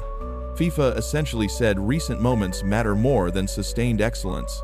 Portuguese Football Federation officials were probably calling FIFA executives the morning after that Sweden match. The pressure to extend the deadline must have been enormous, especially with Portugal's World Cup hopes hanging in the balance until Ronaldo's intervention. Think about the butterfly effect here. If Zlatan had scored that 4th goal for Sweden, would FIFA have still extended the deadline? Or was this extension specifically designed to capitalize on Ronaldo's moment of magic? The voting demographics tell their own story too. Coaches and captains from smaller nations were probably more impressed by Ronaldo's World Cup heroics than Ribéry's club success. Those voters don't follow Bayern Munich week in, week out, but they definitely watched that Sweden match. FIFA's decision to extend the deadline was announced on November 20th, exactly 1 day after the Sweden match. That's not enough time to properly assess voting response rates or make administrative decisions. They already knew what they wanted to do. The most infuriating part for Ribéry supporters was watching the narrative shift in real time. Before the extension, football analysts were discussing when, not if, Ribéry would win his first Ballon d'Or. After the extension, suddenly, it was a 3-horse race. German media outlets were particularly vocal about the unfairness. They'd spent months building up Ribéry's case based on Bayern's historic treble season, only to watch FIFA change the rules when their narrative was almost complete. The commercial implications were huge, too. Ronaldo's global marketability far exceeded Ribéry's, especially in emerging markets like Asia and North America. A Ronaldo victory meant more sponsorship opportunities and higher TV ratings for future award ceremonies. FIFA's explanation about not receiving enough responses was particularly weak given the global nature of football. These voters are used to tight deadlines during World Cups, transfer windows, and major tournaments. Missing a Ballon d'Or deadline would be professional negligence. The voting system itself was flawed if it could be so easily manipulated by late deadline extensions. How many other awards in sports allow rule changes after performances that could affect the outcome? It's like changing Olympic scoring criteria after the competitions are finished. Ronaldo deserved plenty of Ballon d'Ors during his career, but 2013 wasn't one of them based on what happened before the original deadline. That award belonged to Ribéry, and FIFA's last-minute rule change robbed him of his moment in history. Cristiano's 2013 Ballon d'Or win showed FIFA changing rules to help a star, and Real Madrid's Champions League run shows UEFA giving their golden club the same kind of help. Real Madrid's UEFA favoritism, the golden boys of European football. Real Madrid has won 15 Champions League titles, which sounds impressive until you start looking at how many of those victories came with suspicious help from referees. The pattern of favorable decisions for Los Blancos in crucial European matches is so obvious that even rival coaches and players openly call it robbery. The theory is that UEFA systematically favors Real Madrid in the Champions League because of their commercial value and historical importance to the competition. The evidence for this bias spans decades and includes some of the most controversial moments in European football history. The favoritism goes back to the very beginning. When UEFA created the European Cup, Real Madrid's president Santiago Bernabéu was instrumental in designing the competition.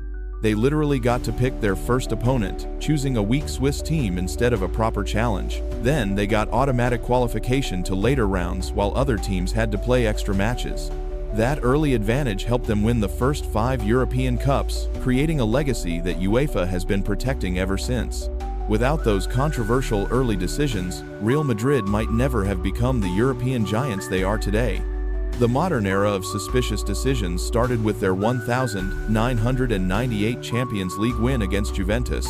Predrag Mijatovic scored the only goal of the final, except replays clearly showed he was offside when the ball was played. No VAR back then, so the goal stood, and Real Madrid claimed their first Champions League title in over 30 years. But the real pattern emerged in the 2010 seconds when they started their recent Champions League dominance. Almost every crucial victory came with at least one major refereeing decision that went their way at the perfect moment. The 2014 final against Atletico Madrid was classic Real Madrid luck. Sergio Ramos scored a dramatic equalizer in the 93rd minute to force extra time, but the goal came after Gareth Bale clearly fouled Juanfran in the build-up. The referee ignored the obvious elbow to the face, Real Madrid scored, and Atletico's hearts were broken. Can you imagine training all year, reaching the Champions League final, and being 30 seconds away from glory only to lose because the referee missed an obvious foul?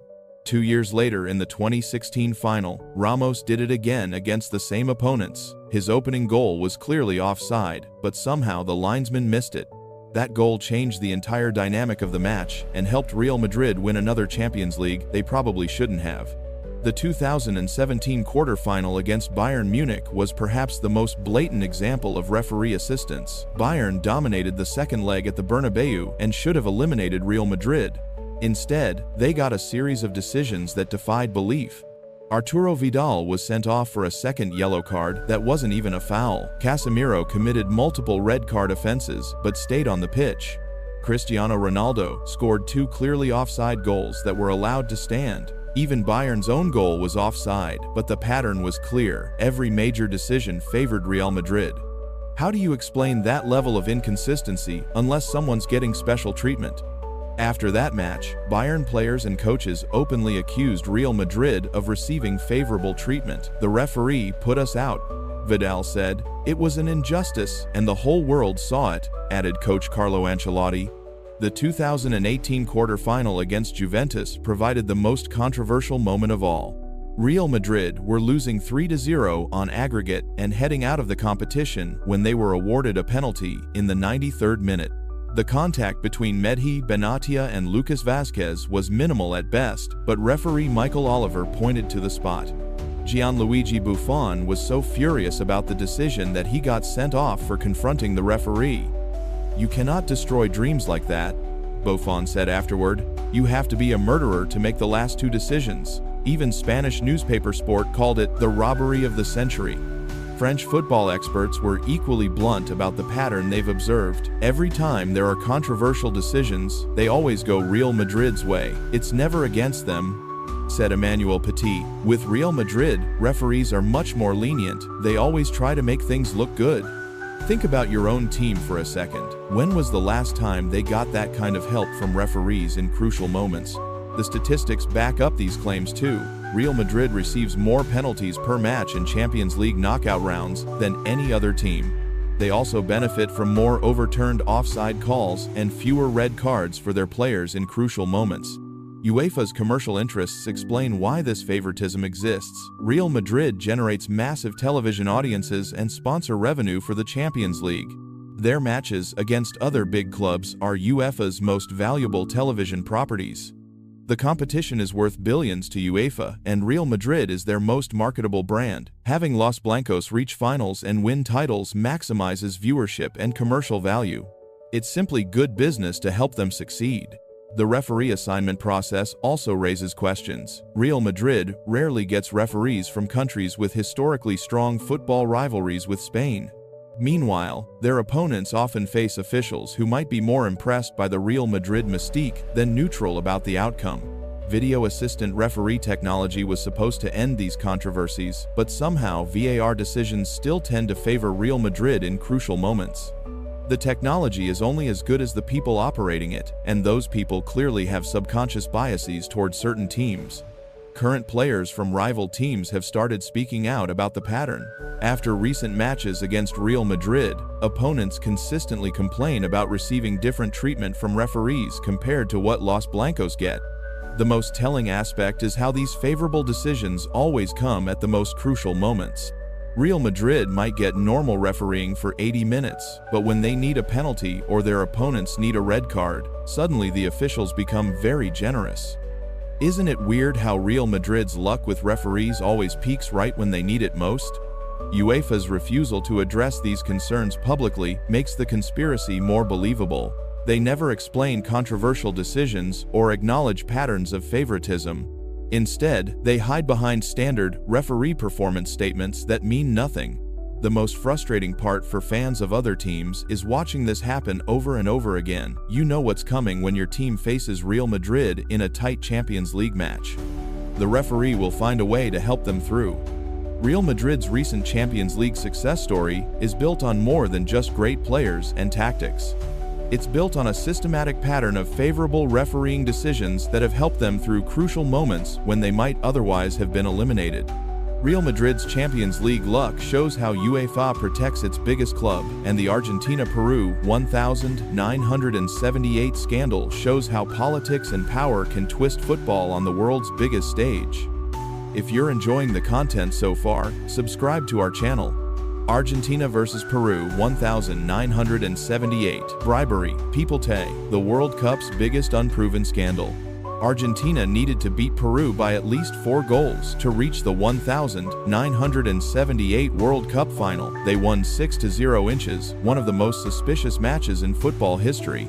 The allegations of bribery and corruption are so serious that they've been debated for over 40 years, but FIFA has never officially verified any wrongdoing. The theory is that Argentina's military junta bribed Peru with grain shipments and millions of dollars to deliberately lose by the required margin. Multiple officials and players have made these claims, but they remain unproven allegations that FIFA continues to dispute.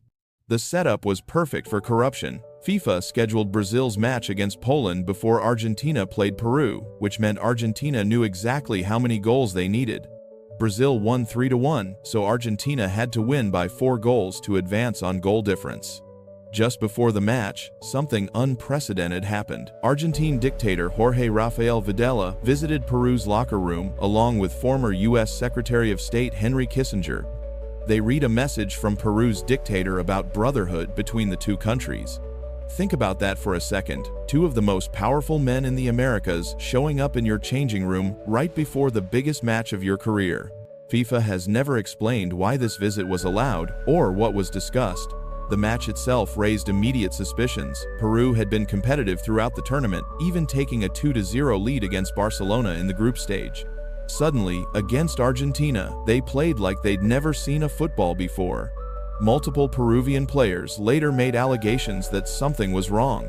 Jose Velasquez claimed in 2018 that 6 teammates and several officials had sold out the match. He specifically named goalkeeper Ramon Quiroga and defender Rodolfo Manzo as being involved in the alleged fix. But these are just allegations. The accused players have consistently denied any wrongdoing, and FIFA has never found evidence to support the corruption claims. The most obvious moment came during Argentina's 4th goal. Defender Manzo appeared to duck out of the way and left the Argentine shooter completely alone. Even Quiroga, who denied taking bribes, admitted his teammate acted strange during that goal. 10 days after the World Cup ended, Argentina signed a decree giving Peru an extraordinary non-refundable credit. Critics claim this was payment for throwing the match, but both governments denied any connection to the football result. The grain shipment allegations came from British historian David Yallop, who claimed Argentina offered 35,000 tons of grain as part of a bribe package. However, Yallop's book has been criticized for lacking concrete evidence, and FIFA has never validated these claims. The most serious allegations involve Operation Condor, a cooperation program between South American dictatorships. Former Peruvian Senator Gennaro Ledesma testified in court that Argentina agreed to take 13 Peruvian political prisoners as part of the alleged deal. These claims suggest the World Cup victory came at the cost of human lives, but they remain unverified by any official investigation. FIFA has consistently maintained that no evidence exists to support these allegations. The most chilling detail involves Juan Alemán, Argentina's Treasury Secretary. He later claimed that a bomb exploded at his house at the exact moment Argentina scored their 4th goal against Peru, suggesting his colleagues knew the fix was in. But Alemán's claims have never been independently verified, and critics argue they're part of a broader conspiracy theory without solid evidence. Several Peruvian players claim that Videla and Kissinger's locker room visit felt like intimidation. Jose Velasquez and Germán Leguía both alleged the visit was interpreted as a threat by the team. However, other players from the same team have disputed these accounts. Captain Hector Chumpetaz denied his team was ever sold, while Cesar Cueto called the corruption allegations inventions from the press. The referee assignment has also been questioned. Multiple Peruvian players claimed Robert Wirtz from France ignored obvious offsides and fouls, but FIFA has never acknowledged any officiating errors from the match. Even some Argentine players later expressed discomfort about the victory. Leopoldo Luque said, "With what I know now, I can't say I am proud of my victory," while Ricardo Villa added, "There is no doubt we were used politically." But expressing discomfort about the political context doesn't prove the match was fixed. These players might simply be uncomfortable with their association with the military dictatorship.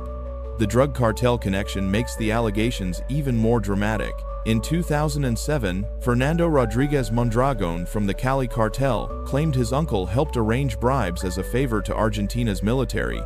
These claims have never been independently verified, and critics argue they're based on second-hand testimony from known criminals with questionable credibility.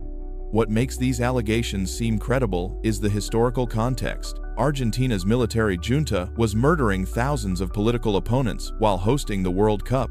The tournament was happening while people were being tortured less than a mile away from the stadiums. The junta desperately needed good news to distract from their crimes against humanity. Winning the World Cup was perfect propaganda to make people forget about the disappeared thousands of citizens who were kidnapped and never seen again. But needing propaganda doesn't prove they actually corrupted the match. Argentina had a genuinely talented team that could have beaten Peru legitimately, especially considering Peru's poor form in the second group stage. FIFA knew about the political situation, but maintained that football should remain separate from politics. They've consistently argued that sporting competitions shouldn't be canceled due to host nation political issues. The scheduling decisions that allowed Argentina to know their required margin of victory were controversial but not unprecedented. Similar situations had occurred in previous tournaments without allegations of corruption. When Peruvian fans realized what happened, they attacked their own team at the airport. They threw coins and tomatoes at players who they believed had sold out their country. But fan anger doesn't prove corruption occurred. Peruvian supporters might have simply been frustrated by their team's poor performance in a crucial match. The most significant problem with proving these allegations is the lack of physical evidence. Despite decades of investigations and court testimonies, no smoking gun has ever emerged that definitively proves the match was fixed. FIFA has repeatedly stated that they've found no credible evidence to support corruption claims about the 1978 Argentina-Peru match. While critics argue FIFA has incentives to protect the tournament's credibility, their position remains unchanged. Multiple investigations by journalists, historians, and even judicial authorities have failed to produce conclusive proof of match fixing. The allegations remain in the realm of unverified claims rather than established historical fact. What we're left with is a fascinating case study in how political context, suspicious circumstances, and conflicting testimonies can create conspiracy theories that persist for decades without definitive resolution. The 1978 Argentina-Peru match represents everything that can go wrong when politics intersects with football. Whether or not the specific corruption allegations are true, the match remains a symbol of how authoritarian regimes can exploit sports for propaganda purposes. Argentina's suspicious 6-0 win over Peru in 1978 shows how politics can twist a World Cup, and on a similar note, Ronaldo's shocking appearance in the 1998 final shows how sponsors like Nike can push players onto the pitch even when their health is at risk. Nike forced Ronaldo's 1998 final when sponsors control players. Hours before the 1998 World Cup final, Ronaldo Nazario was convulsing on his hotel room floor, foaming at the mouth, with teammates thinking he might be dead. Yet somehow, he still played the biggest match in football. The reason might have everything to do with a $100 million Nike contract. The theory is that Nike forced Brazil to play Ronaldo in the World Cup final despite his serious medical condition because they had too much money invested in Brazilian football to let their biggest star sit out the match. Nike had signed a massive deal with the Brazilian Football Federation worth around $100 million over 10 years. This wasn't just about selling boots, it was about controlling one of the most valuable brands in world football. Brazil was Nike's flagship team, and Ronaldo was their golden boy. The afternoon before the final, something terrible happened to Ronaldo. He broke down crying next to Roberto Carlos, saying the pressure was too much. Then, at 4 p.m., he started convulsing uncontrollably. Teammates found him foaming at the mouth, some even shouting, "He's dead."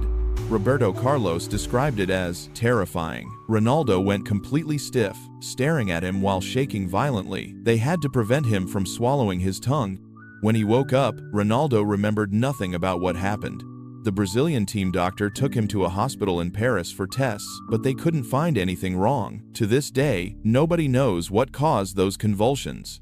The medical conclusion was that it was probably severe emotional stress. An hour before kickoff, Brazil's coach Mario Zagallo left Ronaldo out of the starting lineup. Edmundo was set to start instead. The team sheets were already printed and distributed to the media. Then suddenly, 40 minutes before the match, everything changed. Ricardo Teixeira, the head of Brazil's Football Federation, who reportedly pocketed money from the Nike deal, walked into the dressing room. According to multiple sources, he told Zagallo to change the lineup and start Ronaldo, even though the player was clearly unfit. Think about the pressure Nike was facing. The World Cup final was basically a battle of the brands, Nike versus Adidas. Nike sponsored Ronaldo in Brazil, while Adidas sponsored Zidane in France. If their biggest star didn't play in the final, Nike would lose millions in potential sales and marketing value. The company had spent huge amounts on pre-tournament marketing centered around Brazil, and specifically Ronaldo. Having him sit out the final would have been a financial disaster. Meanwhile, Adidas would get all the glory if Zidane led France to victory. Nike's contract with Brazil included clauses that effectively gave them control over team selection. According to multiple reports, Brazil had to play their best squad possible, even in friendlies, just so Nike could maximize their investment. The World Cup final was the biggest stage possible. The financial stakes were enormous. Nike had invested in marketing campaigns, advertising slots, and promotional events, all built around Ronaldo, leading Brazil to glory. Canceling all that investment at the last minute would have cost them tens of millions. Edmundo, the striker who was supposed to replace Ronaldo, later spoke about what happened. He said the Nike pressure was real and that Ronaldo had to play every match because of his contract obligations. When this leaked, Edmundo had to apologize publicly, and Nike denied everything.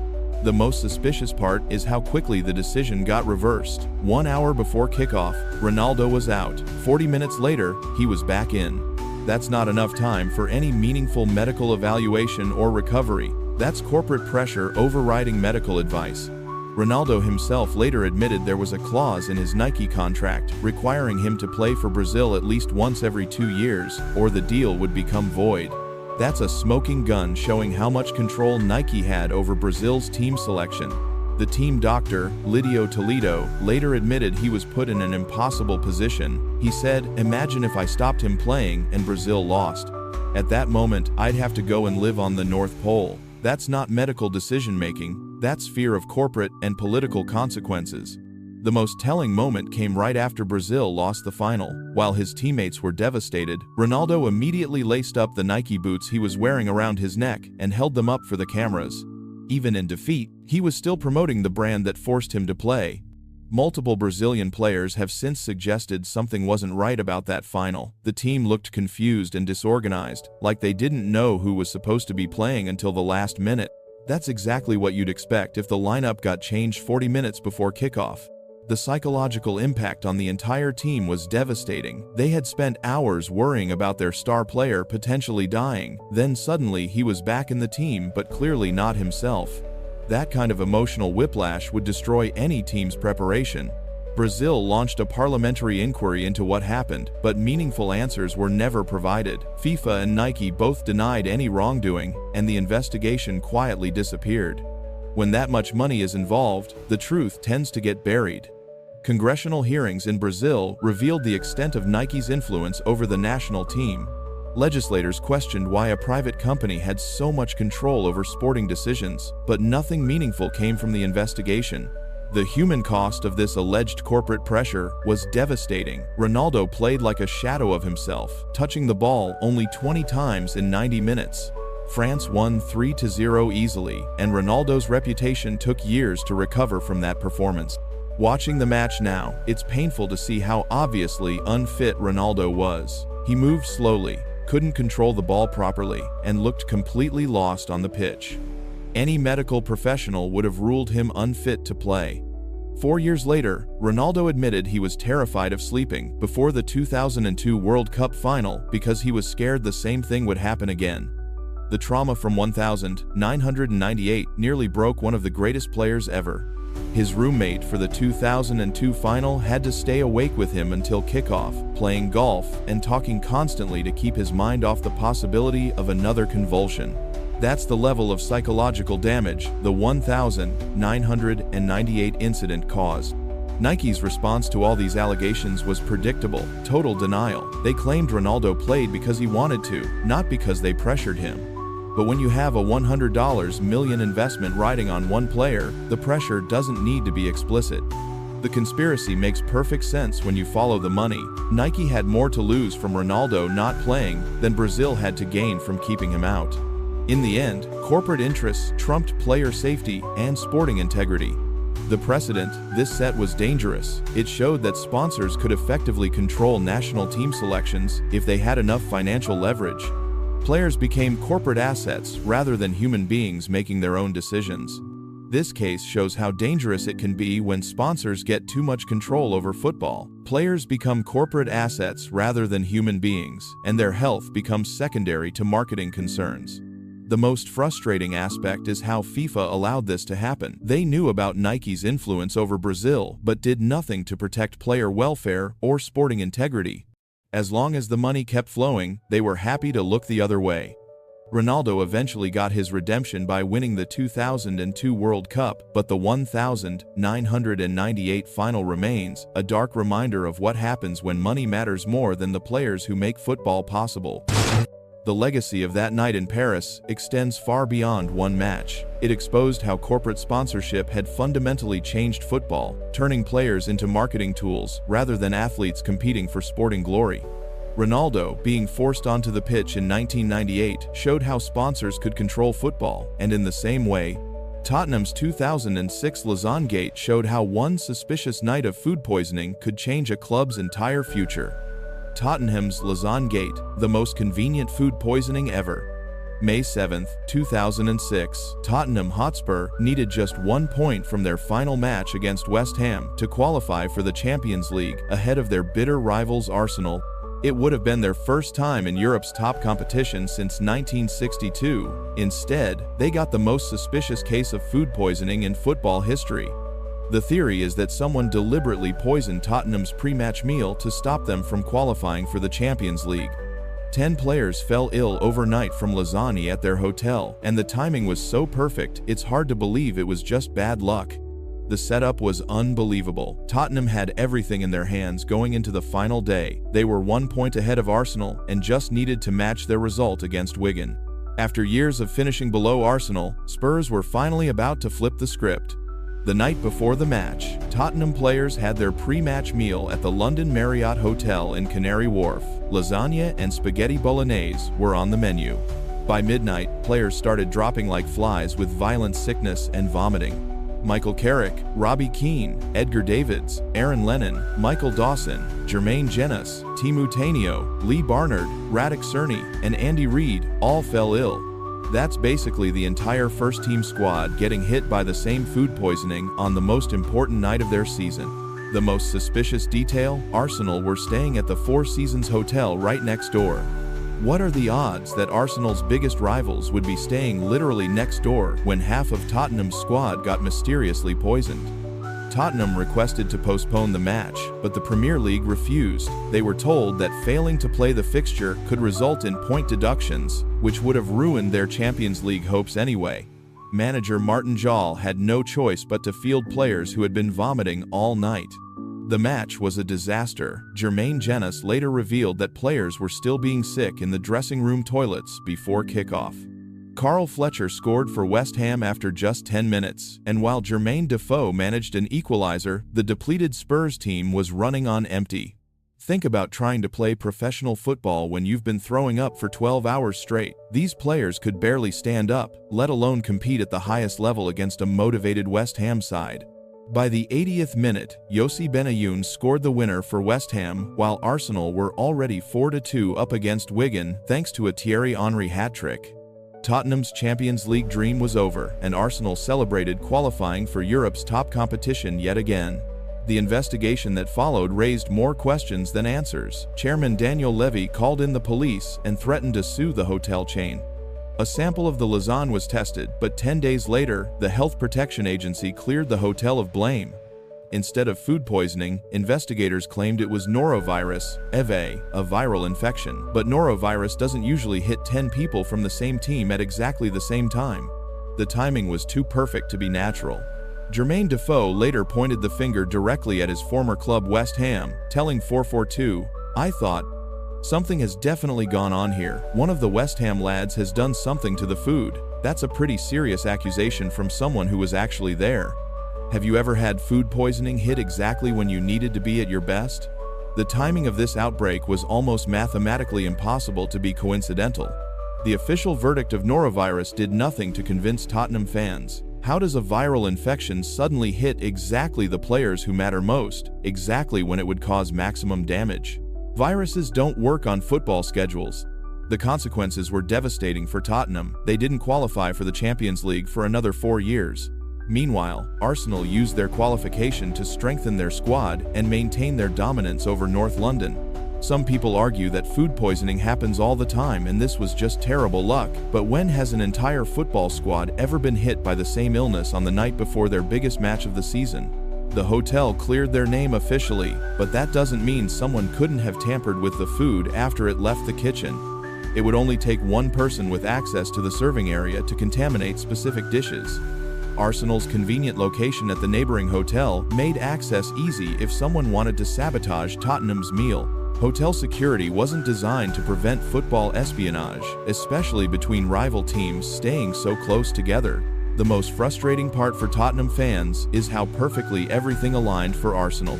Their rivals got food poisoning, Arsenal got an easy match against relegated Wigan, and they secured Champions League football while Spurs suffered in misery.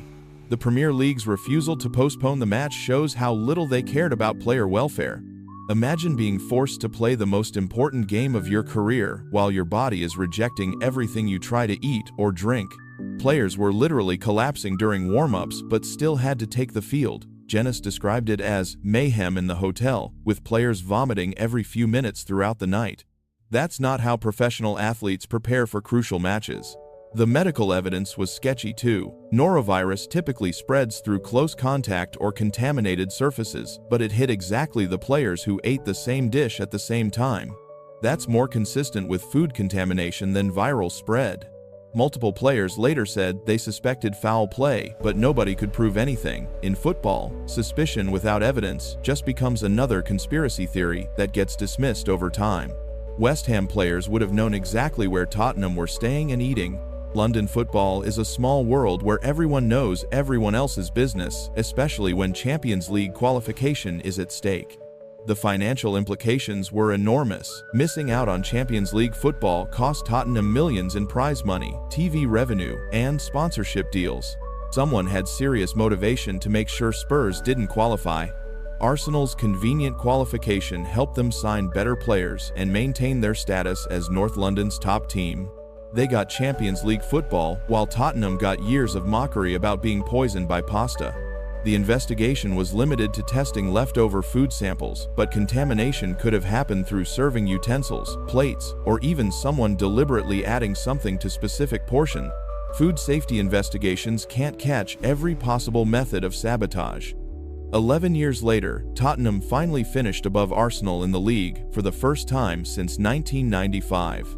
But Lausanne Gate remained a painful memory of how close they came to European glory, only to be derailed by suspicious circumstances. The incident became so infamous that Tottenham even referenced it in their 2025-26 kit launch video, showing a plate of Lausanne, while former captain Ledley King talked about supporting the club in sickness. They've embraced the conspiracy theory as part of their folklore. What makes this conspiracy believable is how everything had to go wrong at exactly the right time, one day earlier or later, and it wouldn't have mattered, but hitting the night before their biggest match in decades, that's either incredible bad luck or incredible planning. The Lausanne became a symbol of Tottenham's cursed history, always finding new ways to snatch defeat from the jaws of victory. Arsenal fans still sing about it at North London derbies, turning Spurs' misery into their celebration. Whether it was deliberate sabotage or the unluckiest food poisoning in football history, Lausanne Gate perfectly captures how cruel football can be.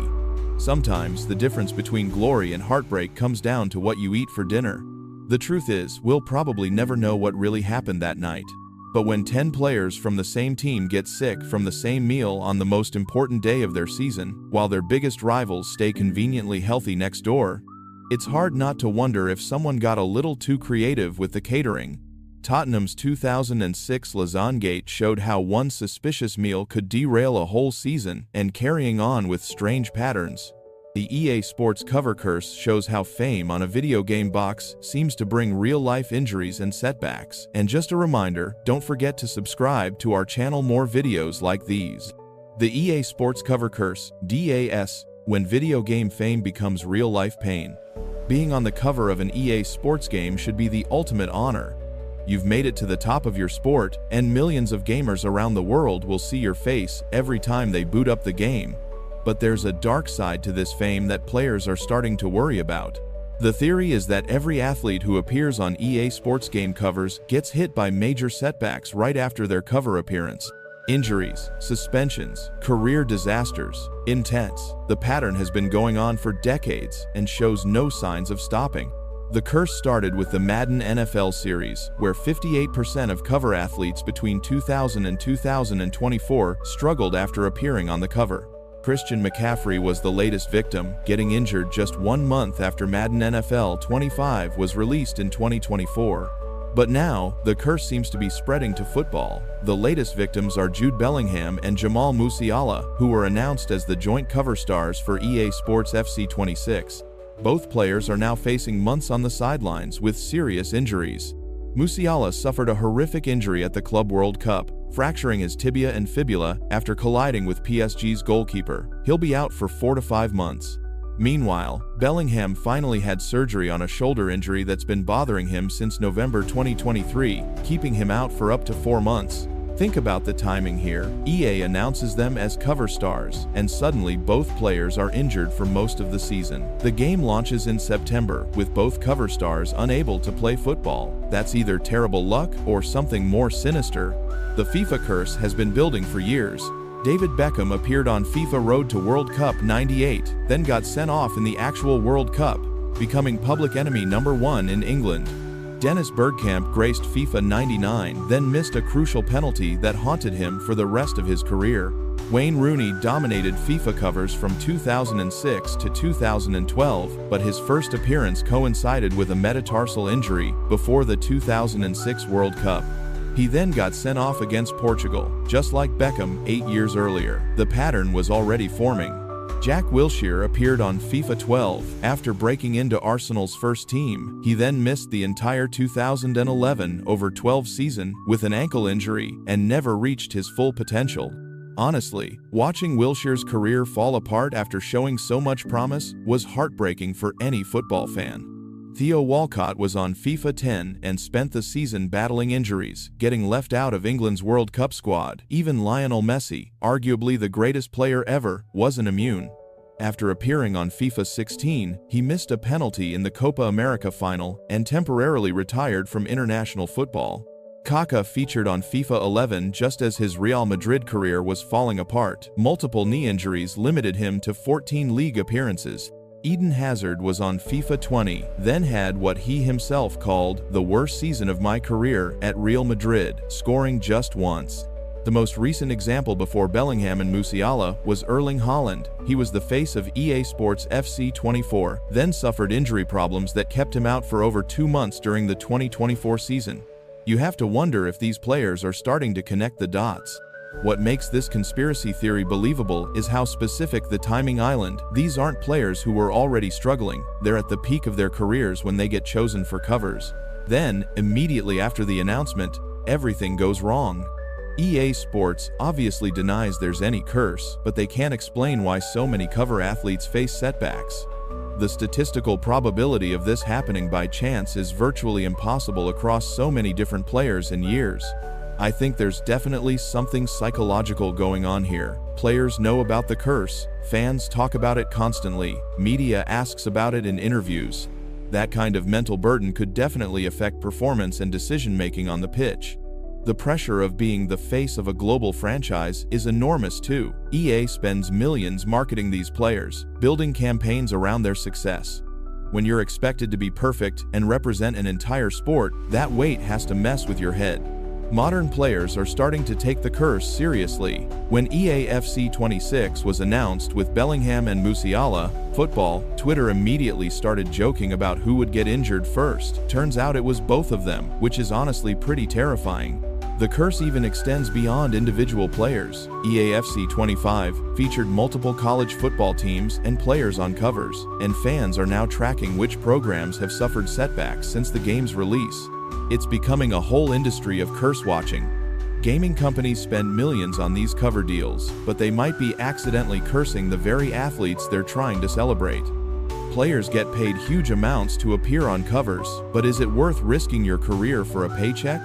The fact that both Bellingham and Musiala got injured before FC 26 even launches suggests the curse is getting stronger. EA's marketing team must be absolutely panicking. Their two biggest stars can't even play the sport they're advertising. That's a marketing nightmare. I've noticed that some players seem more susceptible to the curse than others. Young players like Wilshere and Musiala get hit particularly hard, maybe because they're still developing physically and mentally. Experienced players like Messi recover faster, though even he wasn't immune to the psychological impact. The business side of this is fascinating too. EA probably has insurance on these deals, but you can't insure against the reputational damage of your cover stars getting injured.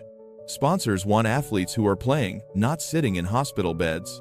Whether you believe in supernatural curses or not, the EA Sports cover pattern is undeniably real. Athletes keep getting chosen at their peak, then immediately face career-threatening problems. Maybe it's time for EA to find a different way to market their games. Personally, I think the curse is a combination of bad luck, increased pressure, and confirmation bias. But when the evidence is this overwhelming, you start to wonder if there's something more going on. Either way, I wouldn't want to be the next player EA asks to be on their cover. The saddest part is watching these young athletes deal with setbacks that could define their entire careers. Bellingham is only 22 and already dealing with chronic shoulder problems. Musiala's leg injury could affect his explosiveness for years. These are real people whose dreams are being impacted. Maybe EA should start putting retired players on covers instead. At least then, the only thing that could go wrong is someone's pension getting delayed.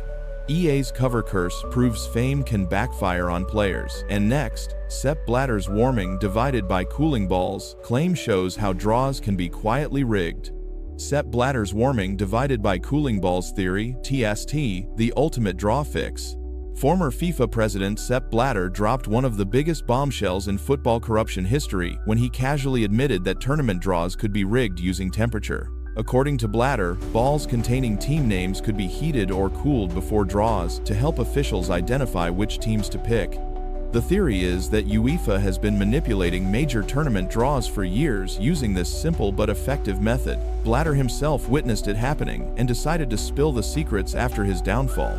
In a 2016 interview with Argentinian newspaper La Nación, Blatter explained exactly how the scam works. Balls are put in the freezer before the draw. At the slightest touch, you can tell if the balls are hot or cold. By touching them, you know exactly what you have. Think about how ridiculously easy this would be to pull off. Before any major draw ceremony, someone just needs access to the balls for a few minutes. Put certain teams' balls in a freezer or under a heat lamp.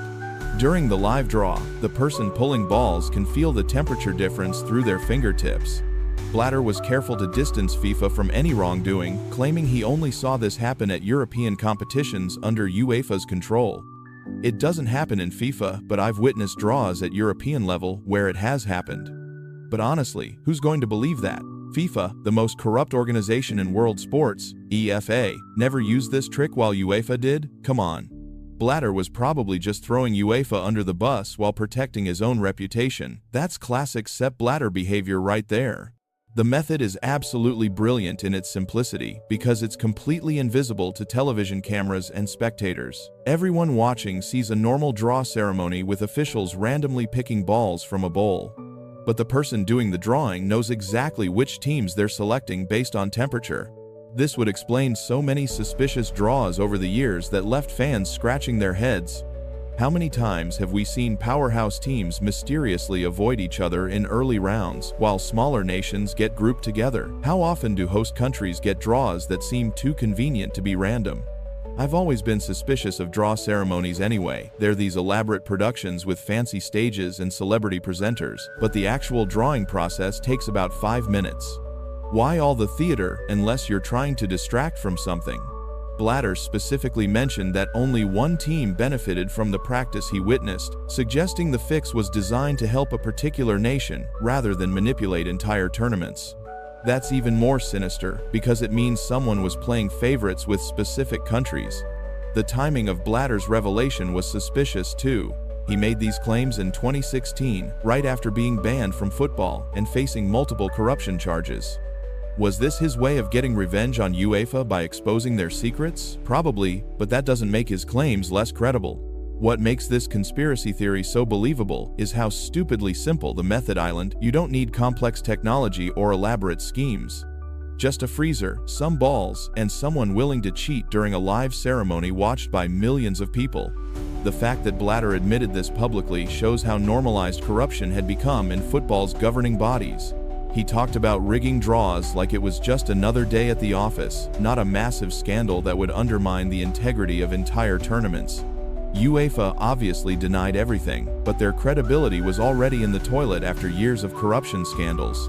When the former FIFA president is publicly accusing you of fixing draws, your denials don't carry much weight with anyone paying attention. The implications of this are absolutely staggering. If draws really were fixed using temperature tricks, it means decades of tournament results could have been influenced by corruption. Teams that got knocked out early might have been victims of rigged draws rather than sporting failure.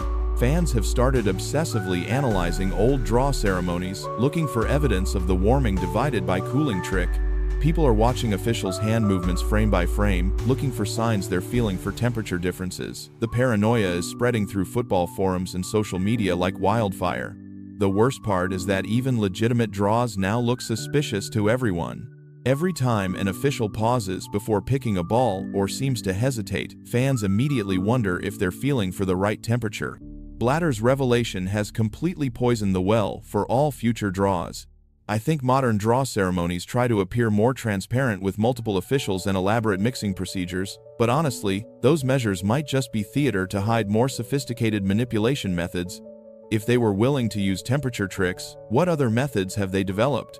The temperature trick could absolutely still be happening today. Cooling or heating balls takes literally minutes, and draw ceremonies have multiple people with access to the equipment beforehand. Unless there's constant video surveillance of the balls from creation to selection, the fix could still be in. Whether you believe Blatter's claims or not, his admission that draws could be manipulated this easily should terrify any football fan. If the former FIFA president is casually discussing corruption methods in newspaper interviews, imagine what secrets he's still keeping to himself. In my opinion, this revelation proves that nothing in football administration can be trusted. These people have been lying to fans for decades while manipulating outcomes behind closed doors. The fact that Blatter thought this was normal enough to discuss publicly shows how deep the corruption really goes. The really depressing part is that fans will keep watching and caring about tournaments, even knowing they might be rigged. We're addicted to football, even when we know the people running it are cheating us. That says something pretty sad about how much power these corrupt officials actually have over us. Blatter's admission that draws could be fixed using something as simple as temperature manipulation shows just how little these people respect the integrity of the sport or the intelligence of the fans. They've been playing us for fools, and now we know exactly how they did it. Sepp Blatter's hot and cold ball trick showed how tournament draws could be fixed, and in the same way, Argentina's spiked water in 1990 showed how far a team would go to beat their rival. Argentina spiked Brazil's water 1990, the holy water scandal. June 24, 1990, Argentina versus Brazil in the World Cup knockout stage in Turin, one of the most heated rivalries in football history, and possibly the dirtiest trick ever pulled on a football pitch. Brazil's left-back Branco drank from a water bottle given to him by Argentina's physio, and what happened next changed World Cup history. The theory is that Argentina deliberately drugged Brazil's Branco with tranquilizers during their 1990 World Cup match, helping them win 1-0 and advance to the final. Multiple Argentine players have since admitted it was true, making this one of the most shocking cases of cheating in football history. Brazil were dominating the match in the intense Turin heat when an Argentine player went down injured. During this stoppage, Argentina's physio, Miguel Di Lorenzo, walked onto the pitch and handed Branco a water bottle. The Brazilian defender, exhausted and dehydrated, gratefully drank from it. Shortly after drinking the water, Branco started feeling dizzy and sluggish. His legs felt heavy, his reactions slowed down, and he couldn't keep up with the pace of the game. Argentina immediately took advantage, with Diego Maradona completing a brilliant run and setting up Claudio Caniggia for the winning goal. 2 days later, Branco raised suspicions about what had happened. He told reporters he felt unusually ill and dizzy after drinking the water, symptoms that didn't match normal exhaustion or dehydration. The Brazilian team doctor confirmed Branco's condition was strange and unexplained.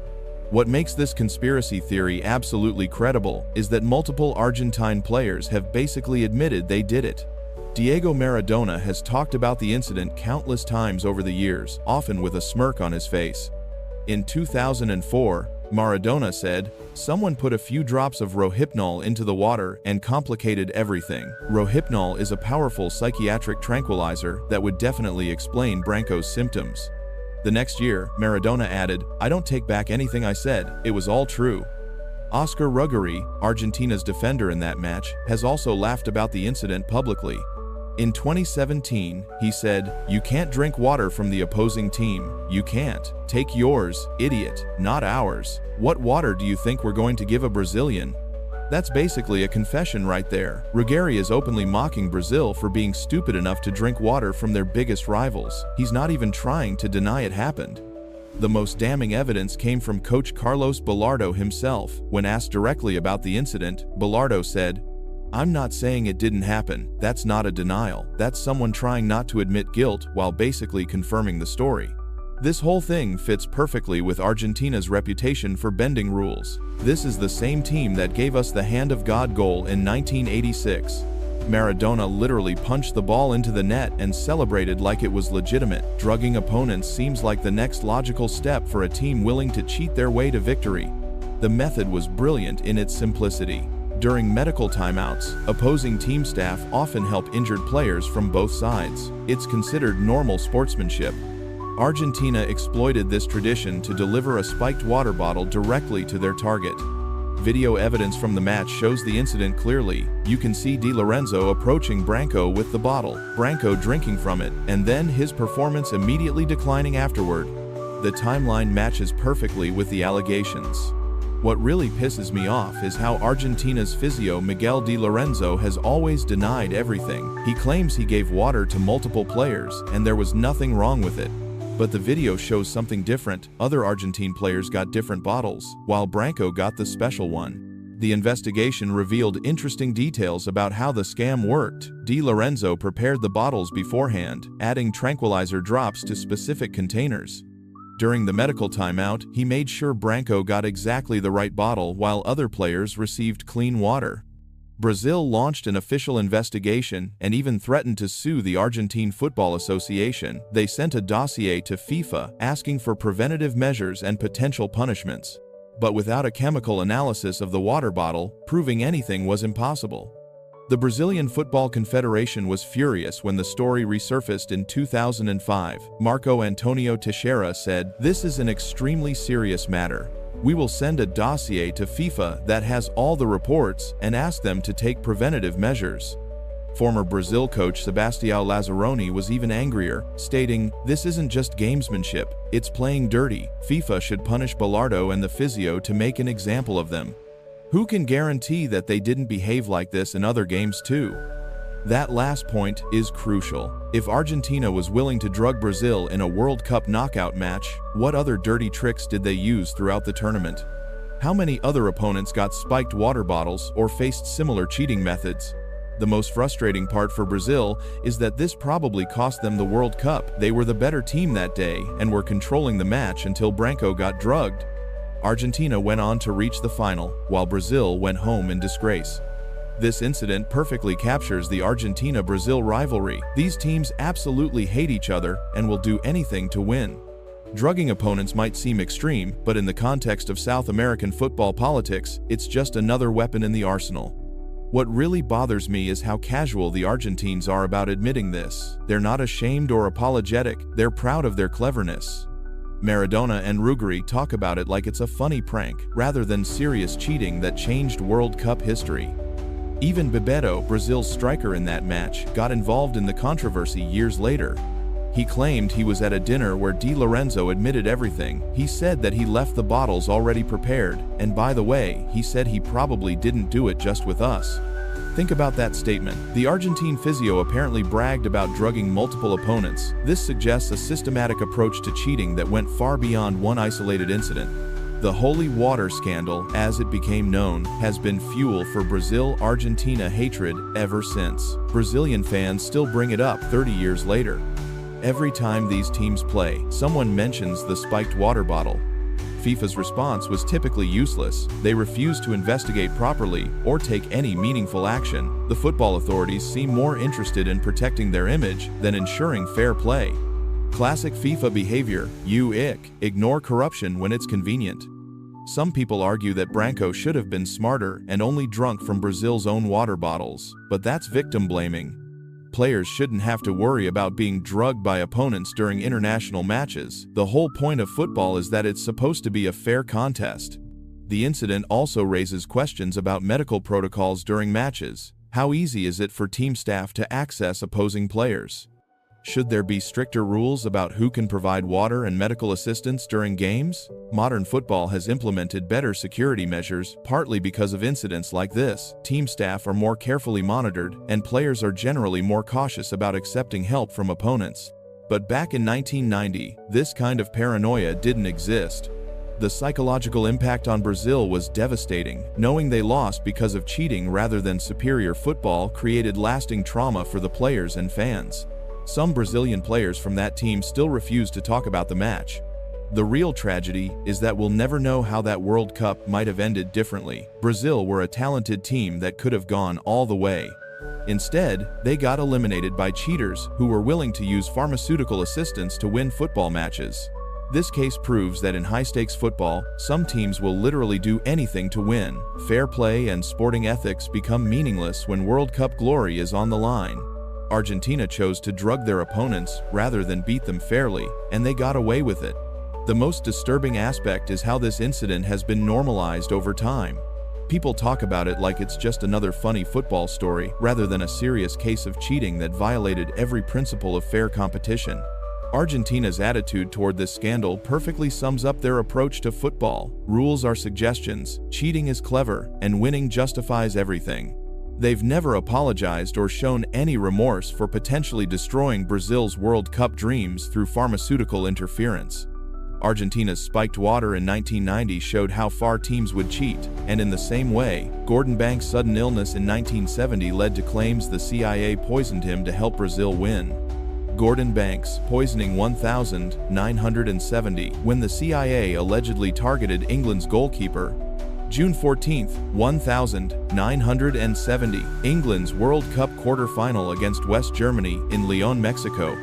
The defending champions were favorites to reach another final, but their legendary goalkeeper Gordon Banks was mysteriously struck down with food poisoning just hours before kickoff. What followed was one of football's greatest upsets and one of its most enduring conspiracy theories. The theory is that the CIA deliberately poisoned Gordon Banks to prevent England from stopping Brazil's World Cup victory.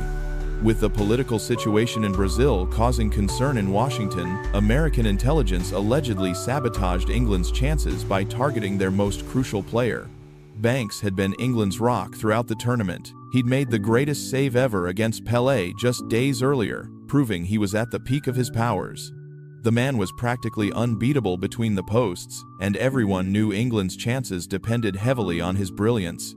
The day before the quarterfinal, the England team visited the Guadalajara Country Club for some relaxation. It was a swanky golf course where English football figures and players' wives had been staying during the tournament. After ordering a round of beers, Banks took one sip and his World Cup was over.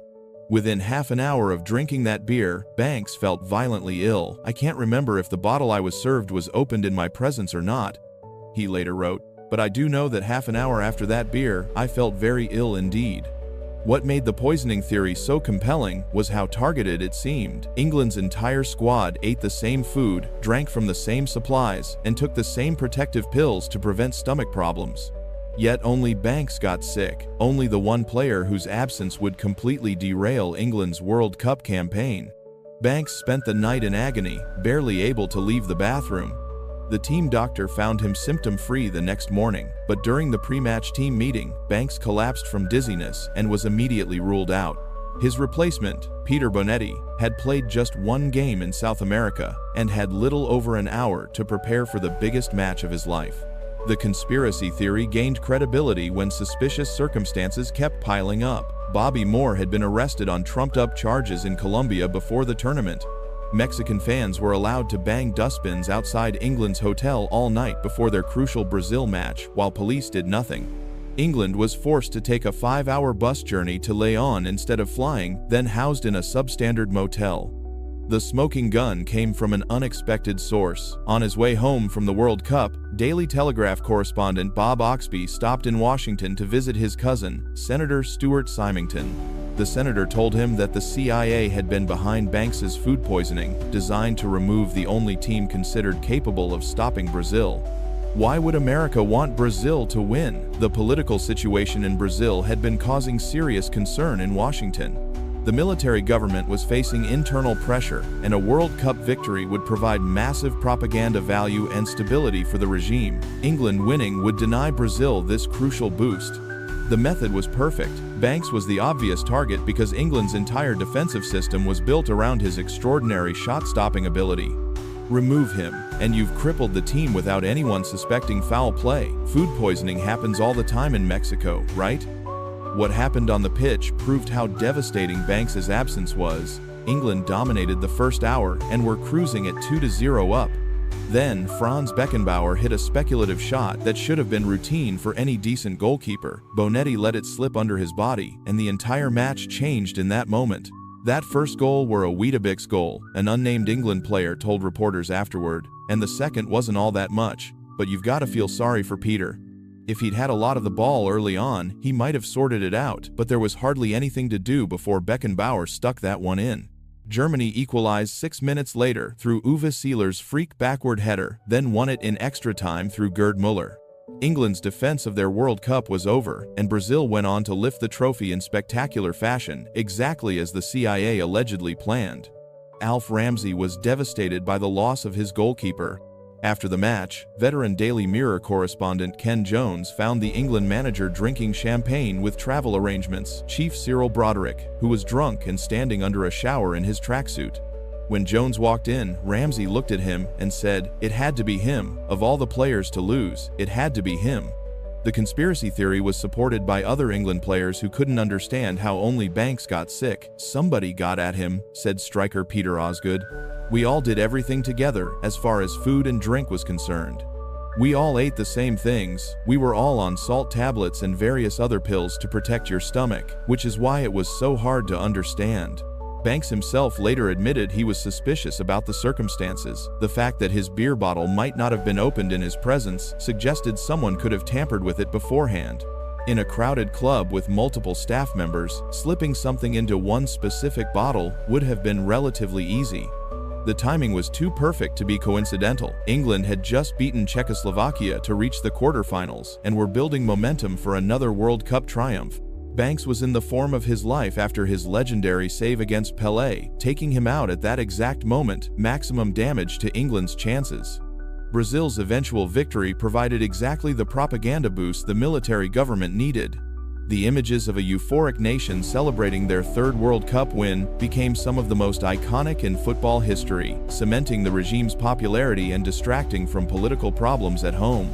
The CIA had both the motive and the means to pull off such an operation.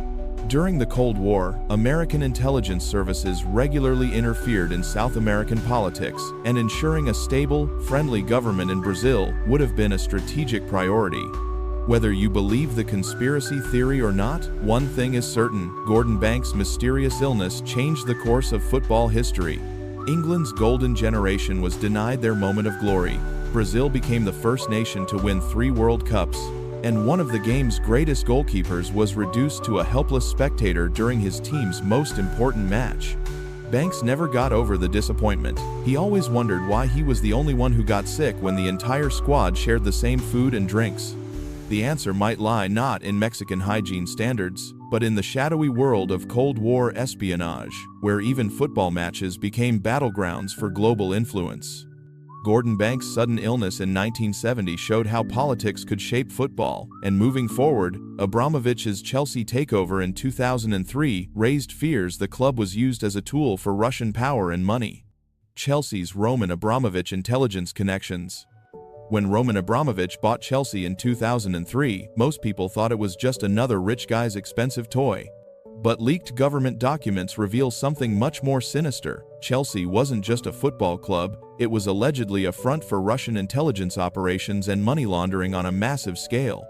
The theory is that Abramovich's ownership of Chelsea was part of a coordinated Russian soft power strategy, using the club as a vehicle for intelligence gathering, political influence, and cleaning dirty money through player transfers and sponsorship deals.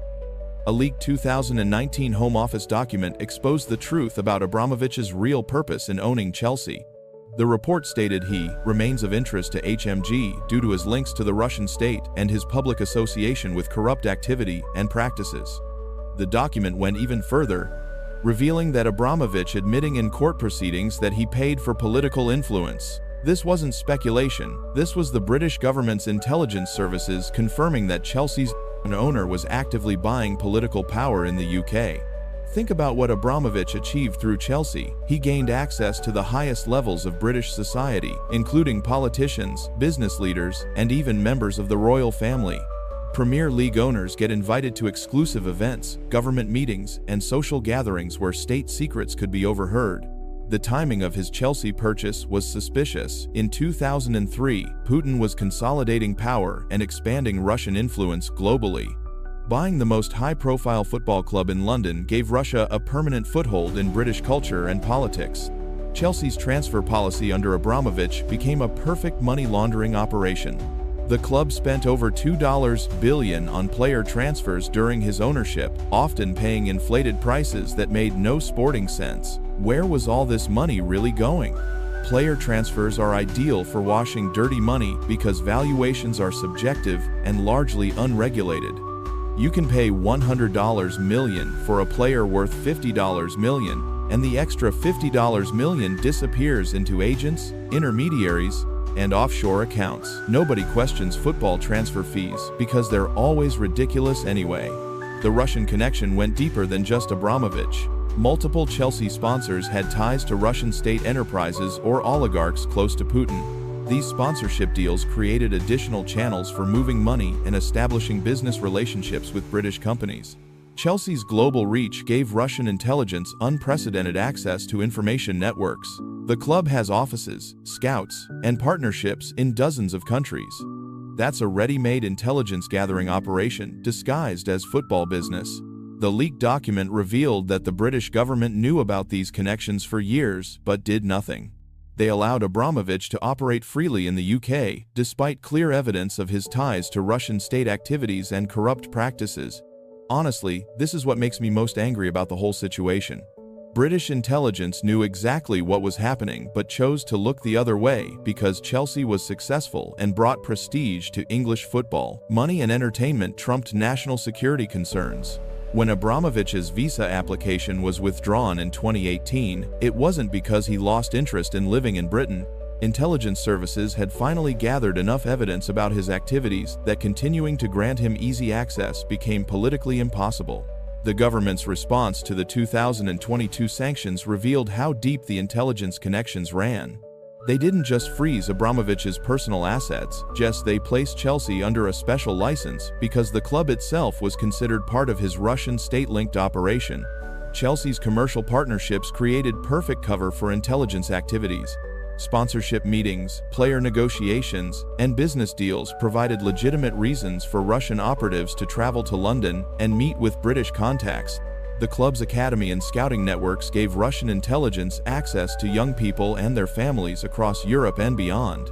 Talent scouts can go anywhere in the world under the pretext of finding football players, but they're also perfectly positioned to gather information about local conditions and potential recruitment targets. Think about how brilliant this strategy actually was. Who's going to question a Chelsea scout traveling to Eastern Europe or Africa to look for the next Didier Drogba? Football provides the perfect cover for intelligence operations because everyone accepts that clubs need global networks to find talent. Abramovich's legal team includes some of the most expensive lawyers and public relations firms in London. These professionals often have connections to government officials, judges, and other influential figures. Hiring them creates relationships that could be exploited for intelligence purposes. The Champions League provided additional opportunities for Russian operations. Chelsea's participation in European competitions meant regular travel to politically sensitive countries, where Russian agents could establish contacts and gather information under the cover of supporting their football team. Even Chelsea's charity work became suspect under this lens. The Chelsea Foundation operates in multiple countries, providing another network for Russian state interests to establish relationships with local officials and community leaders. The financial complexity of modern football made Chelsea perfect for hiding illicit activities. With multiple subsidiaries, offshore accounts, player loans, and complex ownership structures, tracking money flows through the club would be nearly impossible for outsiders. The £100 million transfer fees that seemed crazy at the time suddenly make more sense when you realize they might have been vehicles for moving state money rather than genuine player valuations. Chelsea consistently overpaid for players in ways that made no sporting sense, but perfect financial sense for laundering operations. When the sanctions finally hit in 2022, the speed and severity suggested British intelligence had been building a case for years. They didn't just target Abramovich personally, they treated Chelsea as an extension of Russian state operations that needed to be neutralized. The government document explicitly stated that Abramovich obtained financial benefit from Putin and the government of Russia. This confirms that Chelsea wasn't funded by legitimate business success, but by Russian state resources funneled through an oligarch. The most damaging revelation was that British authorities knew about these connections since at least 2019 but allowed them to continue. This suggests either incompetence or that Chelsea was considered useful for British intelligence to monitor Russian activities. What's particularly infuriating is how the Premier League and football authorities turned a blind eye to obvious red flags.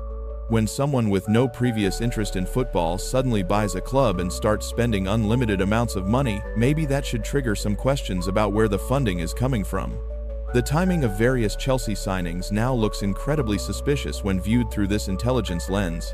Big money moves often coincided with periods of heightened tension between Russia and the West, suggesting transfers might have been used to move assets or establish new networks when traditional diplomatic channels were strained. Chelsea's success on the pitch provided the perfect distraction from what was happening off it. While fans celebrated Champions League victories and Premier League titles, Russian intelligence was allegedly using the club as a base for operations across Europe and beyond. The irony is that Chelsea fans genuinely loved Abramovich because he brought them unprecedented success. They had no idea their beloved owner might have been using their club as a front for espionage operations. In a way, they were the perfect cover because their genuine enthusiasm made the whole operation look legitimate. Whether you believe the conspiracy theory or not, the leaked government documents prove that Chelsea under Abramovich was much more than a football club. It was a sophisticated operation that gave Russian intelligence unprecedented access to British society, politics, and international networks, 100, all hidden behind the innocent facade of supporting a Premier League team. The most chilling aspect is how this shows the vulnerability of Western institutions to foreign interference. If Russian intelligence could penetrate British society this deeply through a football club, what other operations are still running that we don't know about? Abramovich's Chelsea ownership showed how football could be used for power and politics, and then Zidane's 2006 headbutt showed how one moment of mind games could change the outcome of a World Cup final. Zinedine Zidane's 2006 headbutt setup.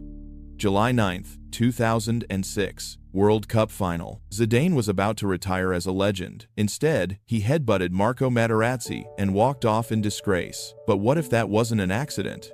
The theory is simple. Materazzi deliberately wound up Zidane to get him sent off. This wasn't random trash talk, it was a calculated hit job to eliminate France's best player. Think about it. Materazzi was famous for being a complete bastard on the pitch. He knew exactly how to get under people's skin. And Zidane, everyone knew family was his weak spot. The whole thing happened in extra time when the score was 1-1. Materazzi puts his hand on Zidane's back, says something, and Zidane just loses it. But here's the thing, Materazzi was ready for it. Years later, Materazzi admitted he said something about Zidane's sister, not his mum, like people thought, his sister, and it wasn't nice. He basically made a sexual comment about her, knowing it would drive Zidane mental. The timing was perfect. Zidane had just missed a great chance to win the game. He was frustrated, tired, emotional. Materazzi picked exactly the right moment to push his buttons. When Zidane turned around and planted his head in Materazzi's chest, watch what happened next. Materazzi went down like he'd been shot. Started pointing at the ref, making sure everyone saw what happened. He knew exactly what he was doing. The Italian players swarmed the referee like they'd rehearsed it. Meanwhile, Zidane just stood there, knowing his career was over.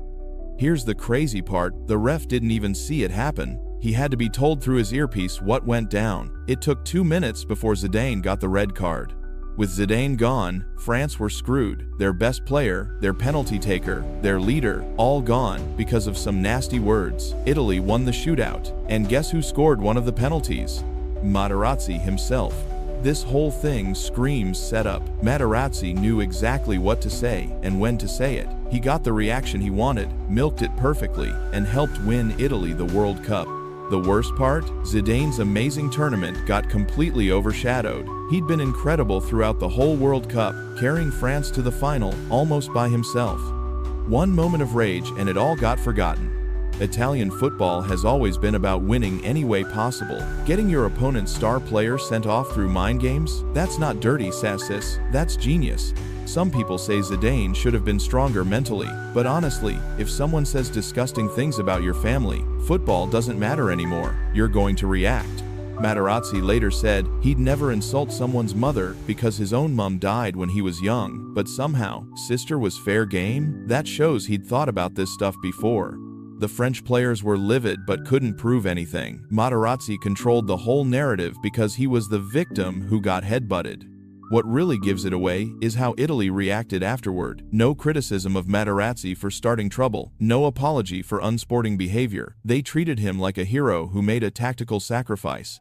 But let's dig deeper into how this whole setup worked. Materazzi wasn't just some random defender, he was studying Zidane throughout the tournament. He knew about Zidane's temper, his family values, his pressure points. Remember, this was Zidane's farewell tour. Everyone knew this World Cup was his last dance. The emotional stakes were through the roof. Materazzi understood that pressure and used it as a weapon. The conversation between them started innocent enough. Zidane offered to give Materazzi his shirt after the game, standard stuff between players. But that's when Materazzi saw his opening and twisted it into something vile. What makes this conspiracy even more believable is Italy's track record with psychological warfare. They'd been doing this stuff for years. Getting in opponents' heads was part of their DNA. Materazzi was just the latest in a long line of masters. Look at how the Italian bench reacted when Zidane got sent off. No shock, no surprise. They knew exactly what Materazzi was trying to do, and they were ready for it to work. The timing within the match was crucial too. Extra time, both teams exhausted, tension at breaking point. That's when players are most vulnerable to losing their cool. Materazzi waited for the perfect storm of circumstances. What really pisses me off is how the media covered it afterward. They painted Zidane as the villain who lost his temper, while Materazzi got treated like some innocent victim. Nobody wanted to ask what words could drive the calmest player in football to such extremes. French newspapers tried to piece together what was said, but Materazzi kept changing his story. First it was about the shirt, then about terrorism, then about his sister. He was covering his tracks because he knew how bad it really was. The penalty shootout afterward felt like a formality. Without Zidane, France had no leadership, no composure. David Trezeguet, who should have been their hero, smashed his penalty off the crossbar. The whole team was rattled by what happened. Materazzi scoring his penalty was the ultimate insult. The man who destroyed France's dreams, celebrating like nothing happened. He didn't just eliminate their best player, another best player, he rubbed their faces in it. Years later, when the full story came out about what was actually said, it made Zidane look even more justified. The insults were so personal and disgusting that most newspapers couldn't even print them. This wasn't football banter, it was character assassination.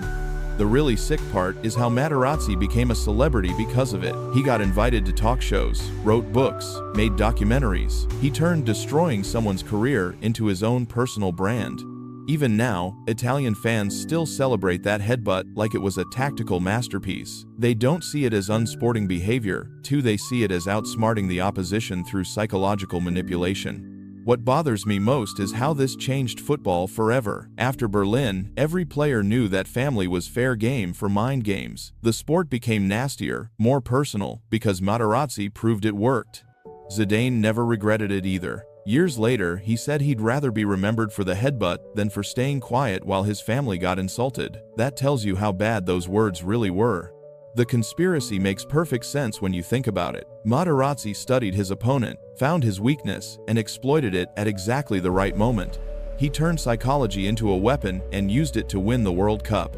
Whether it was planned or not, one thing's certain, those few words in Berlin changed football history forever. Instead of celebrating France's victory, we're still talking about Zidane's moment of madness 18 years later. The saddest part is what we lost that night. Zidane was football poetry in motion, and we never got to see his perfect ending. Instead, we got Materazzi's masterclass in how to destroy greatness with a few well-chosen words. From Materazzi's calculated taunts that detonated Zidane's final act and flipped a World Cup, we turn to Spain's golden era, where Dr. Fuentes' alleged doping network shadows every trophy. Spain's Dr. Fuentes doping network, MHEM, the champions who were all connected. Spain went from World Cup underachievers to the most dominant national team in football history in the space of 4 years. Euro 2008, World Cup 2010, Euro 2012 to 3 major tournaments won with basically the same squad. Then, suddenly, they crashed out in the group stage of the 2014 World Cup and haven't won anything since. The theory is that Spain's golden generation was systematically doped by Dr. Eufemiano Fuentes, the same man who ran Europe's biggest sports doping network. The timing of their rise and fall perfectly matches his operation, and the evidence was deliberately destroyed before the truth could come out. Dr. Eufemiano Fuentes wasn't some backstreet quack peddling dodgy supplements. He was running the most sophisticated doping network in sports history from his clinics in Madrid and the Canary Islands. When Spanish police raided his offices in 2006, they found 200 bags of frozen blood and plasma, plus 1,000 doses of anabolic steroids and machines to manipulate blood transfusions. This wasn't just about cycling. Fuentes openly stated during his 2013 trial that he had worked with athletes, footballers, and boxers, as well as cyclists. He offered to name names, but the judge shut him down and ordered all the blood bags destroyed. Convenient timing, don't you think? The operation timeline matches Spain's dominance perfectly. Fuentes was active from the early 2000s through 2013, when he was finally convicted. Spain's golden era ran from 2008 to 2012. Their collapse began in 2014, right after the trial ended and the evidence was destroyed. Before 2008, Spain were the ultimate bottlers. They'd never won a major tournament despite having talented squads for decades.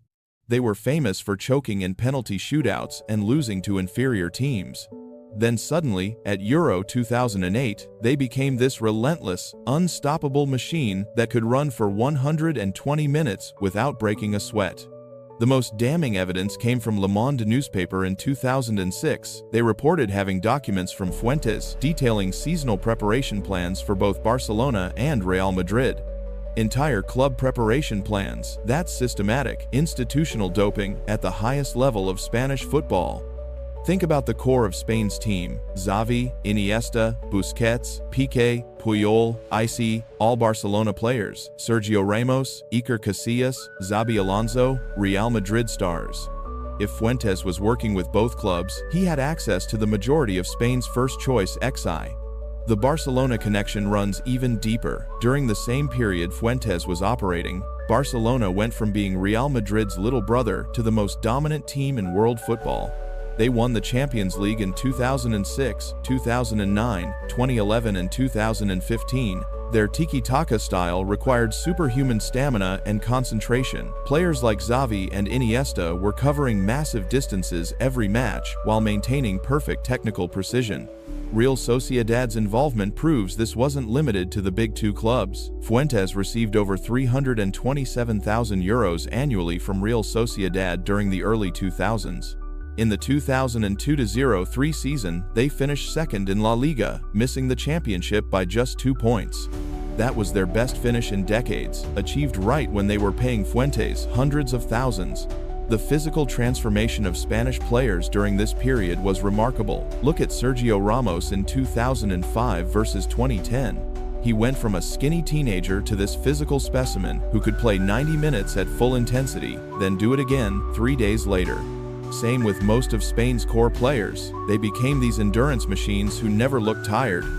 Spain's playing style was perfect for hiding doping benefits. Tiki-taka requires constant movement, high pressing, and maintaining possession through short passes. If you can run longer and think clearer than your opponents, you're going to dominate possession and wear them down. That's exactly what Spain did to everyone. The most suspicious aspect was Spain's injury record during their golden period. They had remarkably few serious injuries considering how much football their core players were playing. Club seasons, international tournaments, friendlies, RAS, the same guys were playing 60-plus matches per year and somehow staying fresh. Compare that to other national teams during the same period. Germany, Italy, Brazil, IST, they all had key players missing major tournaments due to injuries or fatigue. Spain's core group played basically every important match, from 2008 to 2012, without missing a beat. The decline after 2012 tells its own story. Spain went from being untouchable to looking slow and predictable almost overnight. The 2014 World Cup was a disaster. They lost 5-1 to Netherlands and 2-0 to Chile in the group stage. The same players who had been running through teams just 2 years earlier suddenly looked like they were playing in quicksand. What's particularly damning is how Spain's fitness levels visibly dropped after 2012. Players who had been covering 12+ kilometers per match during their peak years were suddenly struggling to maintain intensity for 90 minutes. That's not normal aging, SDA. That's what happens when artificial enhancement disappears. The cover-up was masterful. When the Fuentes case finally went to trial in 2013, Judge Julia Patricia Santamaria made it clear that only cycling would be discussed. She refused to allow evidence about other sports and ordered the destruction of all blood bags that could have identified football players. Think about that for a second. They had 200 bags of blood that could have definitively proven or disproven doping in multiple sports. Instead of testing them, they destroyed the evidence. Why would you do that unless you were trying to hide something massive? Fuentes himself was clearly frustrated by the limited scope of the trial. He kept trying to talk about his work with footballers, but the judge shut him down every time. During one exchange, he said he could identify all the blood samples if given a list. Instead, they threw the samples in an incinerator. The Spanish media's role in this cover-up can't be ignored either. While foreign journalists were digging into the football connections, Spanish outlets focused exclusively on cycling. They had access to the same documents but chose not to pursue the football angle. That level of coordination doesn't happen by accident. UEFA and FIFA's silence was deafening. When cycling was getting destroyed by doping scandals, football authorities acted like they were immune to the same problems. They never investigated their own athletes, never demanded access to the blood bags, never questioned why Spanish football suddenly became superhuman. The contrast with other sports is stark. When Russian athletics got caught doping, there were investigations, bans, stripped medals. When cycling got exposed, careers were ended and records erased. But when evidence emerged of systematic football doping, everyone just looked the other way. The Operation Puerto scandal destroyed dozens of cycling careers. Jan Ullrich, Ivan Basso, Tyler Hamilton, MRM, all banned and disgraced. But somehow, football players remained untouchable, despite being clients of the same doctor using the same methods. Fuentes wasn't just doing blood transfusions either. Police found EPO, growth hormones, anabolic steroids, a complete pharmacy of performance enhancers. These aren't substances that only help cyclists. They improve endurance, strength, and recovery in any sport requiring physical exertion. The Spanish anti-doping agency fought to get access to those blood bags, but they were overruled by the court. Even WADA appealed the decision to destroy the evidence. The fact that everyone wanted to test those samples, except the Spanish legal system, tells you everything about what they were trying to hide. Multiple former Spanish players have since made cryptic comments about the golden era, nothing explicit, but enough to suggest they know more than they're saying publicly. When you've been part of something that successful, you don't forget how it really happened. The geographical concentration makes the conspiracy even more plausible. Most of Spain's key players were based in Madrid or Barcelona, every sex, exactly where Fuentes was operating. He had clinics in both cities and easy access to the training grounds and medical facilities of the biggest clubs. Spanish football's transformation wasn't just about tactics or coaching. The physical standards of La Liga exploded during Fuentes' active years. Players were running further, pressing harder, and playing more matches than ever before. That doesn't happen naturally across an entire league. The saddest part of this whole story is what it means for Spain's legacy. Those teams played some of the most beautiful football in history. The 2010 World Cup final, the Euro 2012 demolition of Italy, these are magical memories for millions of fans. If the doping theory is true, all of that was built on a foundation of systematic cheating. Whether you believe the conspiracy or not, one thing is undeniable: Spain's golden generation achieved something that had never been done before and hasn't been replicated since. They dominated world football with a consistency and intensity that seemed superhuman at the time. Maybe that's because it actually was superhuman. Maybe the greatest national team in history wasn't just blessed with exceptional talent and perfect tactics. Maybe they had help from a doctor who knew exactly how to turn good players into unstoppable machines. The evidence was destroyed, the witnesses were silenced, and the truth was buried along with 200 bags of blood that could have changed football history. But the timeline doesn't lie, and neither do the records of Dr. Eufemiano Fuentes. Spain's golden generation didn't just conquer the world through beautiful football, they conquered it through the most sophisticated doping network in sports history, and everyone in power chose to look the other way rather than destroy the beautiful game's most beautiful illusion. That's it for today. If you want more videos like these, subscribe to our channel.